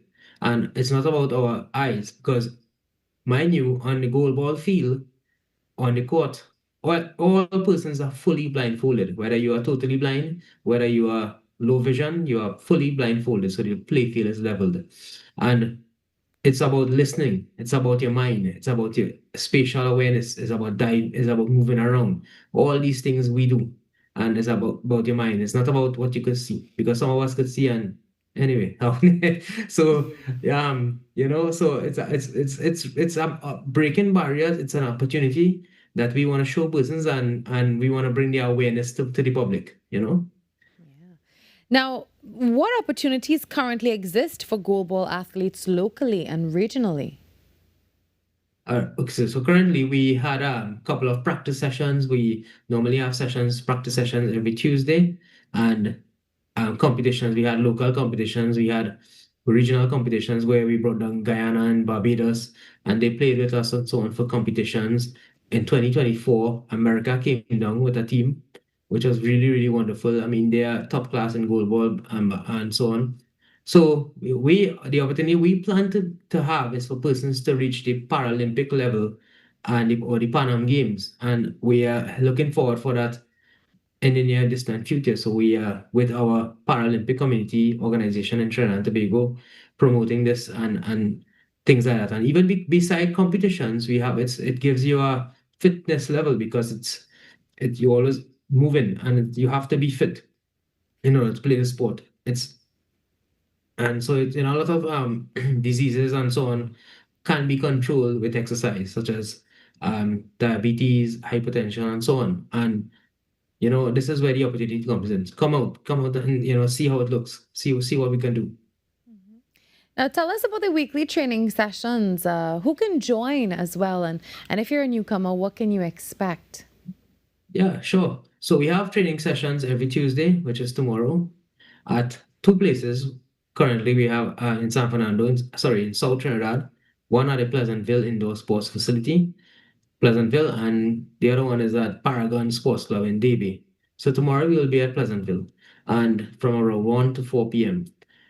So we do practice every Tuesday. Our athletes comes out, and if anyone wants to come in, anybody wants to see what this is about, feel free, pop in, give us a shout, give us a call, and come and look at it. We welcome volunteer persons, we welcome contributions, we welcome donations, we welcome persons. Again, it's all about awareness. Now, what are some of the club's goals for the future and for the continued development of goalball in Trinidad and Tobago? What can we look forward to from Rolling Thunders in the future? Good. Okay, so one of the main things we're looking forward for, we had a competition there this year in March with Guyana and Barbados. So we want to looking forward to go to these two countries next year, especially Guyana, because they are willing to host us and to play again competitions and so forth. We'll continue the development of our sport in Trinidad, promoting the sport, trying to recruit persons to come and join us, visually impaired persons who are blind, also blind, come out and join us and develop at that sport level, continue to grow our club. We're doing fundraisers and so on for like projects like these in terms of traveling out of the country. Even not only traveling, but in terms of promoting the sport, generally speaking, in the country and even in Tobago as well as Pan Am Games, Paralympic Games, these things. All right. And how can members of the public support the Rolling Thunders Goalball Club? Sure. You can email us at rtgc2023@gmail.com or contact me at 397-5307. Once again, rtgc2023@gmail.com or contact at 397-5307. That number is also on WhatsApp. Karen, thank you very much for joining us and sharing more about this remarkable sport. And goalball is really a powerful example of how sport can create opportunities and really foster inclusion and empower individuals to reach their full potential. We thank you very much, and we'll talk to you soon. You're welcome. All right. Sure. Thanks. We also wish the Rolling Thunders Goalball Club continued success as it works to grow awareness and participation across Trinidad and Tobago. The time now 7:29. Remember, for all the stories that you see here and more, follow us at TTT Live online. If you have anything that you want to contribute to the show, all you have to do is send us an email at tttoday@ttt.co.tt, and you can be a part of the conversation that's shaping our nation. Trinidad and Tobago Today, news you can trust and stories that matter.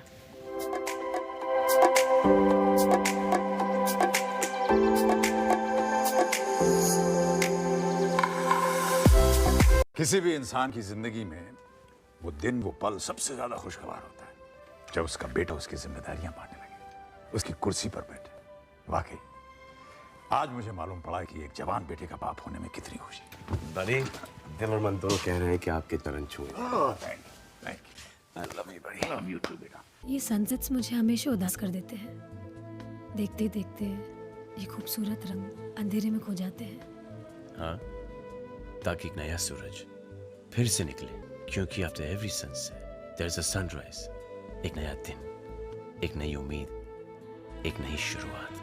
मेरे नाल भंगड़ा पा ले, मेरे नाल that's the way it's gonna go। मेरे नाल गिद्दा पा ले, मेरे नाल like I said before। मेरे नाल भंगड़ा पा ले, मेरे नाल गिद्दा पा ले, आजा सुनिए गिरिए। Don't jump with my energy, yo। मेरे नाल अख तू लड़ा ले।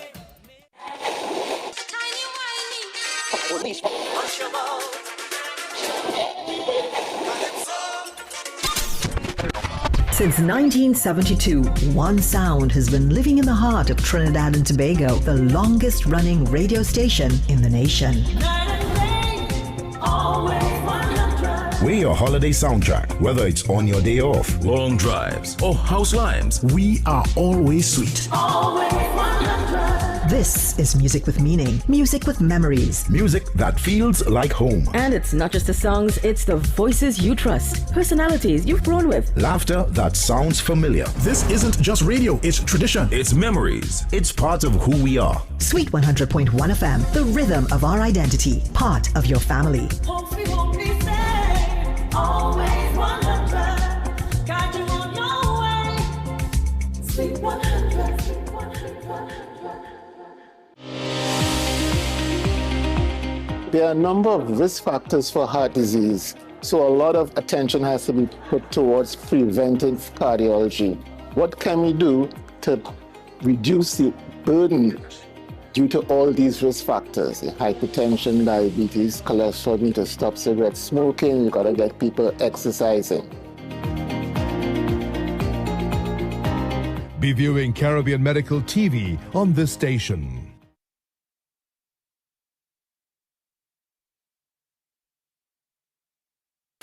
Coming up, hot plates, cold drinks, and chill vibes were the order of the month in Antigua and Barbuda. Top chefs, tasty menus, influencers, and foodies. The boxes were ticked, kitchens buzzing, and grills fired up. It's the one and only Antigua and Barbuda Culinary Month. It's Caribbean Passport TV on TTT.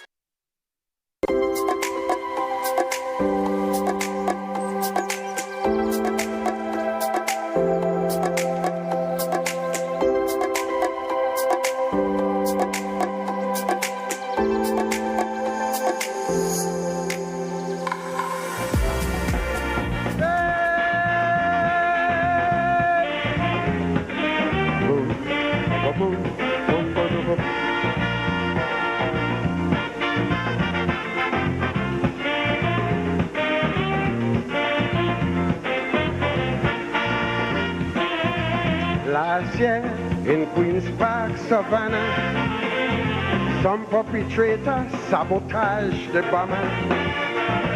Right here, last year in the mass drive, some imposter switch off the monitor. That incident I'll never forget. Some people say that I was a threat. I do me do and I walk away, but I live to fight them another day. Tell them the old man arrived. Just like some Calypso has helped tell the story of Trinidad and Tobago for generations, preserving our history, culture, and identity through music. Well, later this month, a new documentary will celebrate the life and legacy of one of the art form's greatest voices, the mighty bomber, while inviting audiences to reflect on a broader question: what do we leave behind for future generations? Well, joining us this morning is Jesse Ryan, founder and director of Kaiso Street City and grandson of the legendary Calypsonian, to tell us more about Bomber's Dream and the upcoming discussion. Who cares about legacy? Good morning and welcome. Thank you so much. Thanks for having me. How are you doing? I'm doing good. How are you? I'm great. Good to be here with you. So for those who may not, who may know the name but not the full story, who was the mighty bomber and why is he such an important figure in Calypso history? Yeah, I mean, back home, he was with my granddad, Clifton Ryan, born in Grenada and arrived in Trinidad in 1956. Became Calypso King in 1964. And he was a mentor to many Calypsonians. He was the chief selector in Sparrow's Young Brigade. He sang in the Old Brigade as well. He was a really important figure. When I moved to Toronto 13 years ago, I had no idea that he was commissioned to write and record a calypso that to celebrate Canada's 100-year centennial celebration and perform at the very first inaugural Caribana, which we know today as Toronto Caribbean Carnival. So he was a really important. He was a prolific writer and had a heart for mentoring, and he was a family man at heart. Now, you created Bomber's Dream. So, why did you feel that this was the right time to really tell your grandfather's story? Well, my granddad passed away January 1st, 2022. I remember it vividly. I was on my way home from a New Year's Eve party, and when I got the call, and so I had the opportunity in 2023 to do a tribute to him in Toronto for a Black History Month event. And so, I mean, we're almost coming up in 2028. We will be celebrating his 100th birthday. So it's a story that I want to remember. I think there's also an urgency that Calypso history is being lost every day with the elders passing on, some of them, even forgetting some of the memories. And so with the work I'm doing with my organization, Kaiser Street Society, we're documenting Calypso, we're getting to the stories, and we're doing sort of both academic research, but also this sort of public-facing research through films that sort of starts conversation around the history. I mean, when you observe Calypso culture, you really have an eye into Trinidadian culture and something that we're kind of at a crossroads of culture, with technology. I think it's important we remember these stories and these people. Now, as both a filmmaker and a grandson, what was the most emotional and memorable part of revisiting his life and his legacy? I mean, there were so many moments. I think one of those moments was hearing that my granddad moved from Grenada to Trinidad, and you would think it would have been Calypso that brought him from Grenada to Trinidad, as Trinidad being the mecca of Calypso. But it was actually my grandmother. So she moved from Grenada to Trinidad, and I don't want to give any spoilers to the film, but he followed her to Trinidad, See, every good story Yes. involves a woman, just being a part. Yes, Well, actually, absolutely. We do have the trailer for you now, so let's take a look at that.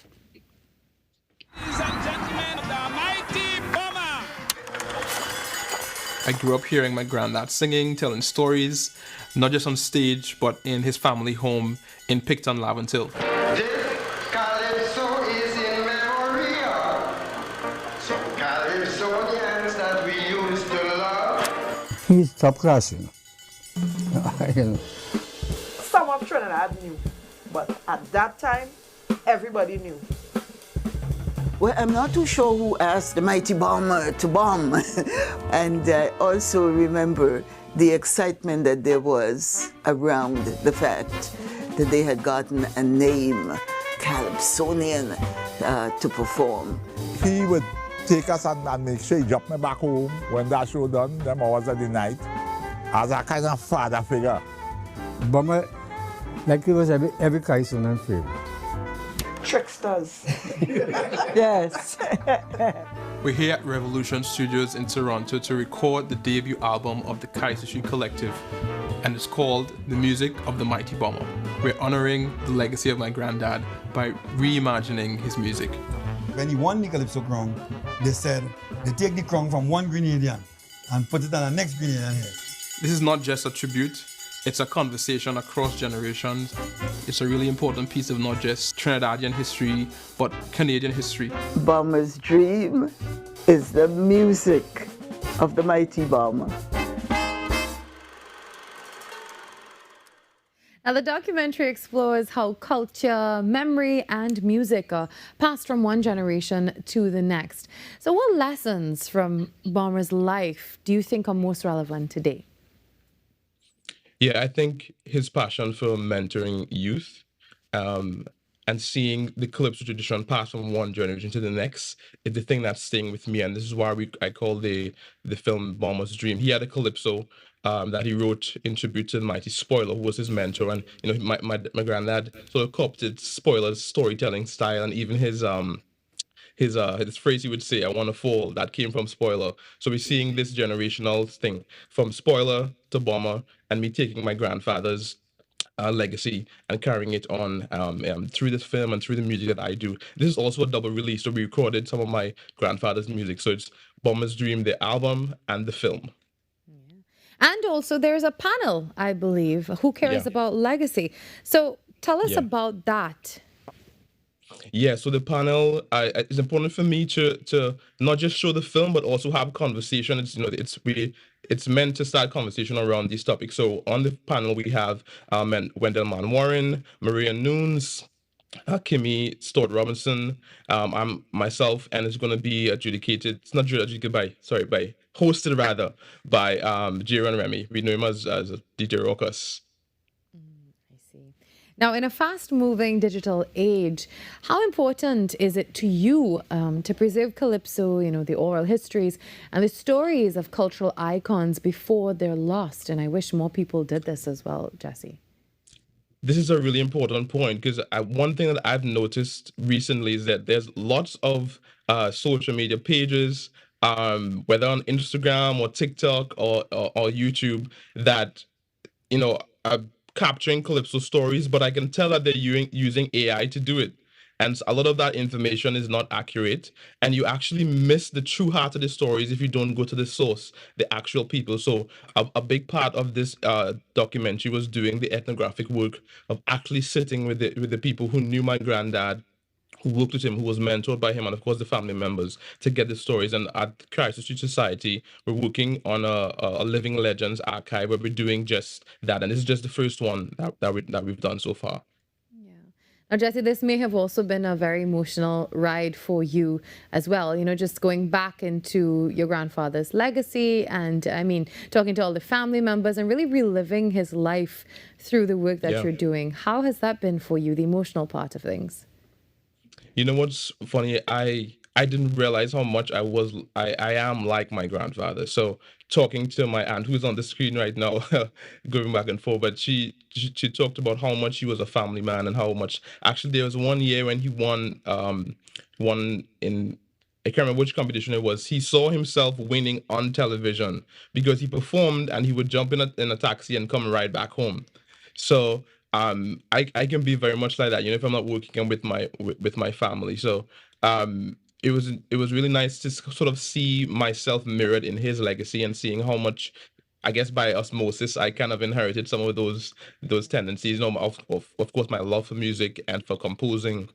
I think that a lot of it came from him and his passion for passing that down to my aunts and uncles. Definitely finding a bit of yourself in your grandfather's legacy, Jesse. So what can audiences expect now from that screening and the discussion as well on June 27th? And what do you hope that they will take away from the experience? The purpose of this film is to really encourage people to remember the stories, value the stories. I think that's one challenge we have as Trinidadians. I think it starts with valuing the stories, checking up on the elders, sitting with them, asking them questions, saying, can I record you saying this? Because, you can get to those elders faster than maybe my organization can. Get to them, ask them the questions so you can actually take those stories forward. Even if you think it's insignificant, just seeing their face, hearing them talk about it. My experience making this film is that when I tell a story, I'm seeing connections to other people's stories. So this is not just my story or my family's story, but this is our story as Trinidadian people, and I want people to feel a responsibility to document and carry them on, remember them.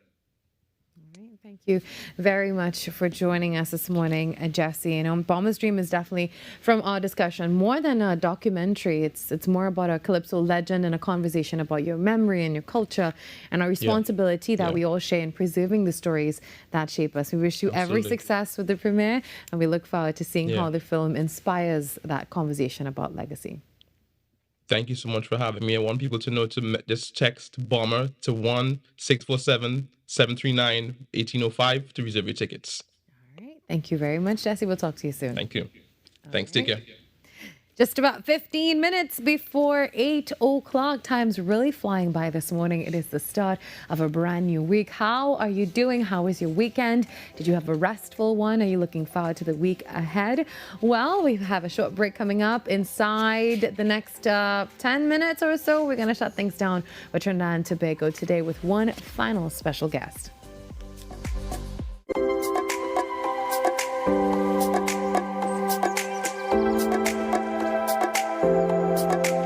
Being connected, it means a lot because, first of all, you can't do this by yourself. When you have your phone, you always have somebody at your side. I could call for help, anything going on, you know. You know, I'm giving children the opportunity to experience outside of their neighborhood. Digital is kind of a comfort, you know, you feel good that people in your lives are always able to be contacted. I was with the other network and I was having problems, so I joined Digicel and I never regretted it. Every client deserves expertise, integrity, and guidance they can trust. At Camino Realty International, we deliver integrated real estate solutions, sales, rentals, property management, and project development. Driven by excellence, transparency, and innovation, we protect value, create opportunity, and build lasting success. Because real estate isn't just about buildings. For more information on our services, log on to CaminoRealty.com or follow us on social media at Camino Realty TT. Camino Realty International, elevating lives one property at a time. My mind's so consumed with pain. You're fired. I need this job, man. You need help. I have other concerns for tenants who actually pay. So how can I help? I need a room. I got $40. That's not enough. I'm sorry. Hey, it's me. You okay? I need your help.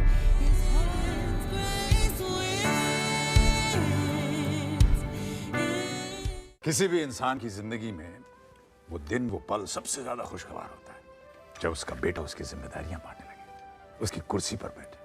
वाकई आज मुझे मालूम पड़ा कि एक जवान बेटे का बाप होने में कितनी खुशी। बड़े दिल और मन दोनों कह रहे हैं कि आपके चरण छूए। Thank you. I love you, buddy. I love you too, बेटा। ये सनसेट्स मुझे हमेशा उदास कर देते हैं। देखते देखते ये खूबसूरत रंग अंधेरे में खो जाते हैं। हाँ, ताकि एक नया सूरज फिर से निकले, क्योंकि after every sunset there's a sunrise, एक नया दिन, एक नई उम्मीद, एक नई शुरुआत। मेरे नाल भंगड़ा पा ले, मेरे नाल that's the way it's gonna go. मेरे नाल गिद्दा पा ले, मेरे नाल like I said before. मेरे नाल भंगड़ा पा ले, मेरे नाल गिद्दा पा ले, आजा सुनिए गिरिए। Jump with my energy, yo. मेरे नाल अख तू लड़ा ले। Most high. Ah, na, na, na, na, na, na.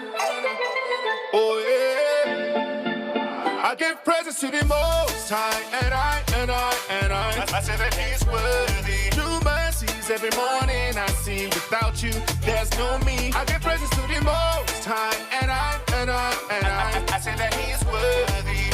You're always watching over me. His goodness overwhelms me daily. Every day I wake, oh God, I give thanks for another day. Asking for your guidance. Whatever I choose to do, let me represent, Father, only you. You wrote so much more my words could never express. You know the truth in my heart, no one but you I wanna impress. Him Most High, and I say that He's worthy. New mercies every morning I see. Without you, there's no me. I give praises to the Most High, and It's in about 15-20 minutes. Your angels always covering me. His goodness overwhelms me daily. You are the sunshine in my life. It's your sweet air that I breathe. Music has long been a source of comfort, healing, and inspiration. And for our next guest, it's also a way of sharing faith through life's experiences. Hailing from South Trinidad, contemporary gospel artist Marcel Williams uses what he calls life music to address everyday struggles, love, loss, and personal growth through the lens of God's restorative love. With deep musical roots, a powerful story, and a passion for authentic ministry, Marcel is carving out his own space in Caribbean gospel music. Good morning, Marcel. Good morning. Glad to be here this morning. So, Marcel, your musical roots really run incredibly deep, and they're heavily influenced by your father's time in a touring group. How cool is that? And also the abiding presence of your grandmother. Now, how did that early foundation really shape the unique sound and spiritual depth that we hear in your music today? It would have shaped it in terms of, me constantly having music throughout the house. My dad also played the saxophone, so again, I was always surrounded by music. My grandmom loved her records. I wish I didn't give away some of those, because I want to get back some of them right now. And even too, she was always playing CDs, always singing, etc. So there was always music in my house, and it was no surprise that it caught on to me at an early age. Now, your biography also notes that your passion for singing was temporarily sidelined by some of life's unexpected turns, and yet you have some early influences like Fred Hammond and Usher. They really kept that fire burning. What pulled you back to your calling, Marcel, and how did those experiences really reshape your perspective? I think that I've been running from it for quite a while, because I believe that God has been pushing me towards going back into the music, and I was like, you know what, maybe I'm not worth it. Maybe I'm not good enough in terms of a vocalist. Maybe I'm not good enough in terms of, who's Marcel to think that he can sing, And I had a bit of vacation last year, and I just started back writing again. I was like, okay, let me see what I can do. Maybe the Brighton bug might come back up, and it might influence some things. And when I started back writing last year, I was like, okay, the ideas are flowing, and I was able to produce a couple songs that I want to try and release, and want to be able to express certain things in terms of my experience in life, in terms of just the joys, the love, the hurt, etc. that I've gone through within a couple of years. And just to be able to put music out there to see, if people are loving it, and even if it touches one person, I know that my job would have been accomplished. So, life music. That is a very, very complex phrase. And tell us about that, and how important is it for you as a contemporary gospel artist to really maintain transparency so that your audience feels seen and uplifted? As I always tell people, as much as I'm a Christian and I'm a believer in God, I am a person that lives in the world. And, we are Christians that are in the world. And I want to be able to express my experiences, not only through the lens of being a Christian, but in terms of just a human being, because we all go through love, we all go through disappointment, we all go through the hurt, and even to, like I mentioned before, in terms of that self-confidence, in knowing that, okay, who God has placed me to be on this earth. And I want to be able to just show the world that, okay, Marcel is here, and be able to tell stories through song, because music is so powerful, and I've even had it affect me in terms of when I had to go through some of my dark experiences in life, that it pulled me through. And I want to be able to bring people through in terms of their experiences as well. Yeah. Now, looking back to 2005, I heard you had a massive opportunity to open for Kirk Franklin right here in our local spaces. How did that pivotal moment really set the trajectory for your career as an emerging voice in Caribbean gospel? Well, to start things off, that was quite nerve-wracking, I would say. That was the biggest audience that I've sung for thus far, but even to going back to that time, the drive and the passion, when I got on that stage, the nervousness and the jitters just went away, and it set the tone in terms of me knowing what I'm capable of, in terms of seeing the rehearsals, to actually being on that stage and being able to sing to people. It just sparked, that interest even more and even further in terms of me trying to put out music. Unfortunately, after that, I kind of went away for quite a while, but I'm back now, and I believe that I do have a message that I want for people to hear, and it has shaped me in terms of knowing what I'm capable of, in terms of knowing what is actually attainable in terms of the local music industry. And what are you currently working on? Well, currently I'm going to be going back into studio to record something new to release a bit later this year. That one is going to be along the gospel line as well. But again, as somebody would have told me yesterday, most time when they heard it, it's like, hey, that's gospel, but it's fun. Yes. You know, and I want to make sure that my music is able to resonate with people. And that it's not just to say, okay, it's gospel and then it has to be a certain sound to it. You know, gospel can be fun. Gospel can be engaging. Gospel can be encouraging, you know. And even with Most High, it was a different side of me. But it was just something that I want to try, and going with the next song that I want to record is another side of me as well. And what's next for Marcel, the artist? You know, some people have been asking me if I want to do an album, although that is... not a bad idea, Marcel. It's not a bad idea, but it's a lot of work, you know, because even with these releases from coming from Christmas time into Most High, it's been a lot of work. You need a rest. Yeah, I need a rest. I need a rest. And I actually need a team behind me if I want to, you know, venture into doing something like that, because right now it's basically a one-man show. But eventually I do want to probably do like an EP, because I have a lot of songs that I think that would fit cohesively in terms of an EP and a body of work, you know. And I just want to be able to expand in terms of, you know, getting back into, you know, the music industry, getting back into performing on stage. Stage is a different element that I love to, you know, be able to experience and to be able to do again. I even want to go back into some vocal training. I would have recently contacted a vocal coach, you know, because I understand that, yes, as much as I have natural talent, I need to be able to develop it into something that is even greater. You know, God has given you something that you need to hone in and be able to work and be able to get better at. Yeah. Well, thank you very much, Marcel, for joining us today. And we really hope that, you know, maybe that album is something that you will definitely look into. And we hope that we'll have you here to talk about it when that time comes. Yes, indeed. Have a good day. And we're seeing your video on the screen right now. What was this one? This one was for Most High. I would have shot this with Maverick Flight Studios. We did this over a course of 3 days. It was a different experience, especially having to be in the sun and, you know, having to be in the public eye, you know, when we're doing this. But it's again, a good video, yeah. And we get to end the show on that note today. Thank you, Marcel. Thanks to all our guests for joining us on Trinidad and Tobago Today. We see you tomorrow, where we do this all over again from 6 to 8. Hope you have a wonderful rest of your day. Be safe on the nation's roads. I'll see you then. Bye-bye. Most High.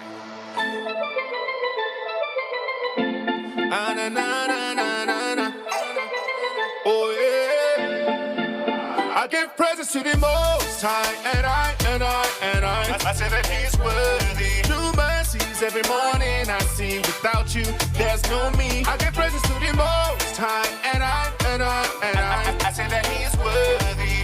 You're always watching over me. His goodness overwhelms me daily. Every day I wake, oh God, I give thanks for another day.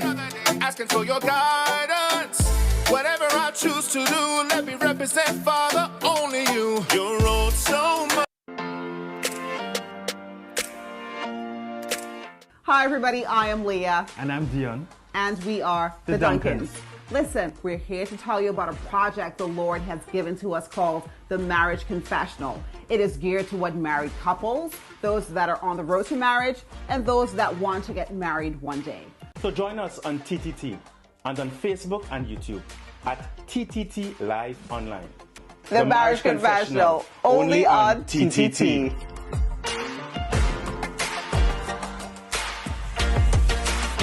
Unleash your imagination with TTT's Terrific Toon Time. Join us as we stop evil geniuses from taking over the world on Super Z, or hop on board for a journey into outer space with Galaxy Kids. Be a part of our quest to save the forest alongside our robot pals from Bugspot Ignition. Or let's go exploring with Duda and Dada. It's fun-filled adventure with Terrific Toon Time right here on TTT. Hey, up for this exciting challenge and confident about your business? If you are, the 10-20 feature is just what we do. It's where you give your customers 10 reasons in 20 seconds why they should shop by you. This fun-filled feature will be captured, packaged, and aired on television and promoted on social media simultaneously. Small, medium, and large businesses call or WhatsApp 764-3378 or 313-4215. Let's feature your business. 1020 with Junior K. It's affordable, effective, and fun.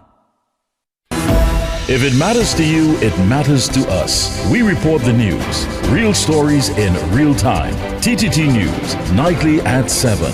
TTT News, committed, accurate, relevant.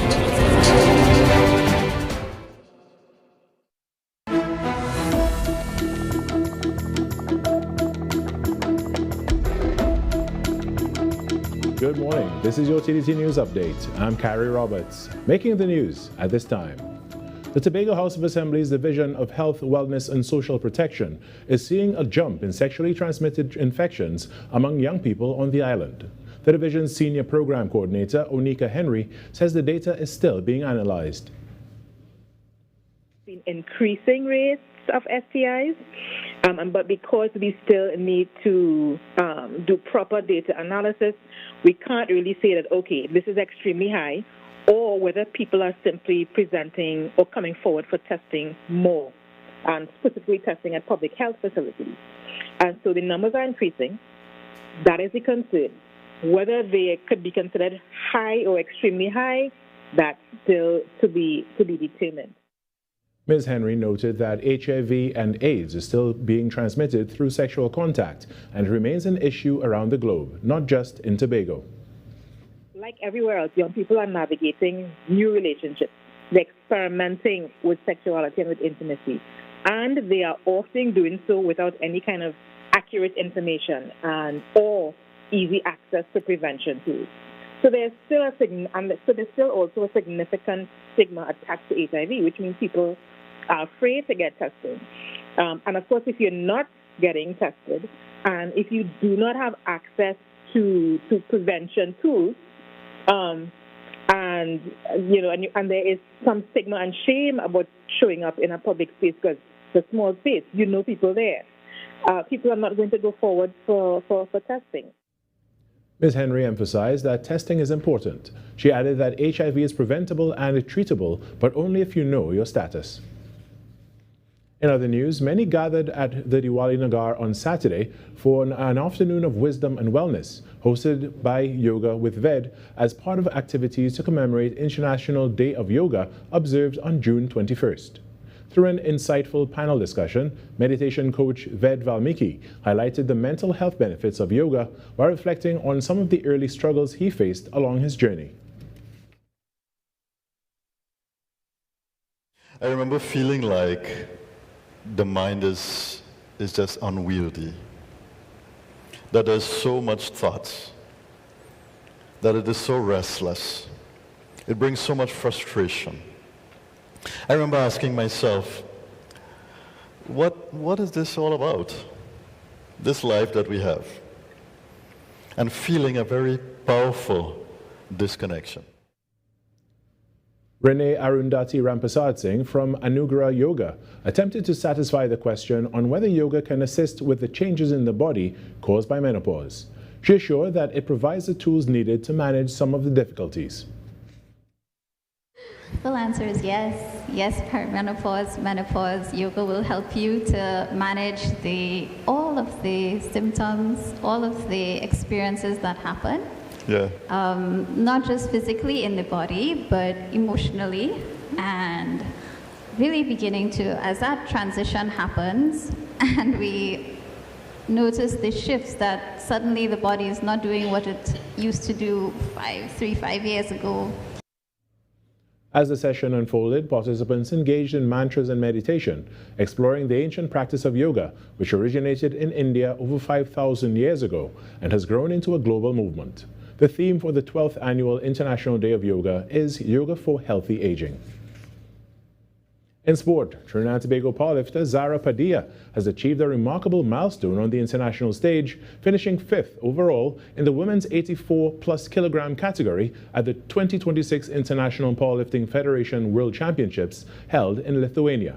The 29-year-old Padilla demonstrated exceptional strength, determination and resilience throughout the competition. The national champion's top 5 finish places her among the world's elite powerlifters and represents one of the most significant achievements of her career to date. Padilla's performance, as highlighted in a social media post, reflects the continued growth of powerlifting in Trinidad and Tobago and serves as an inspiration to athletes across the country. Her achievement underscores the value of dedication, perseverance, and excellence in sport. TNT's Kezia Hunt is also at the championships, and she finished 7th in the 76-kilogram class. And that was your TTT News Update. I'm Carrie Roberts. From all of us here, have a great day.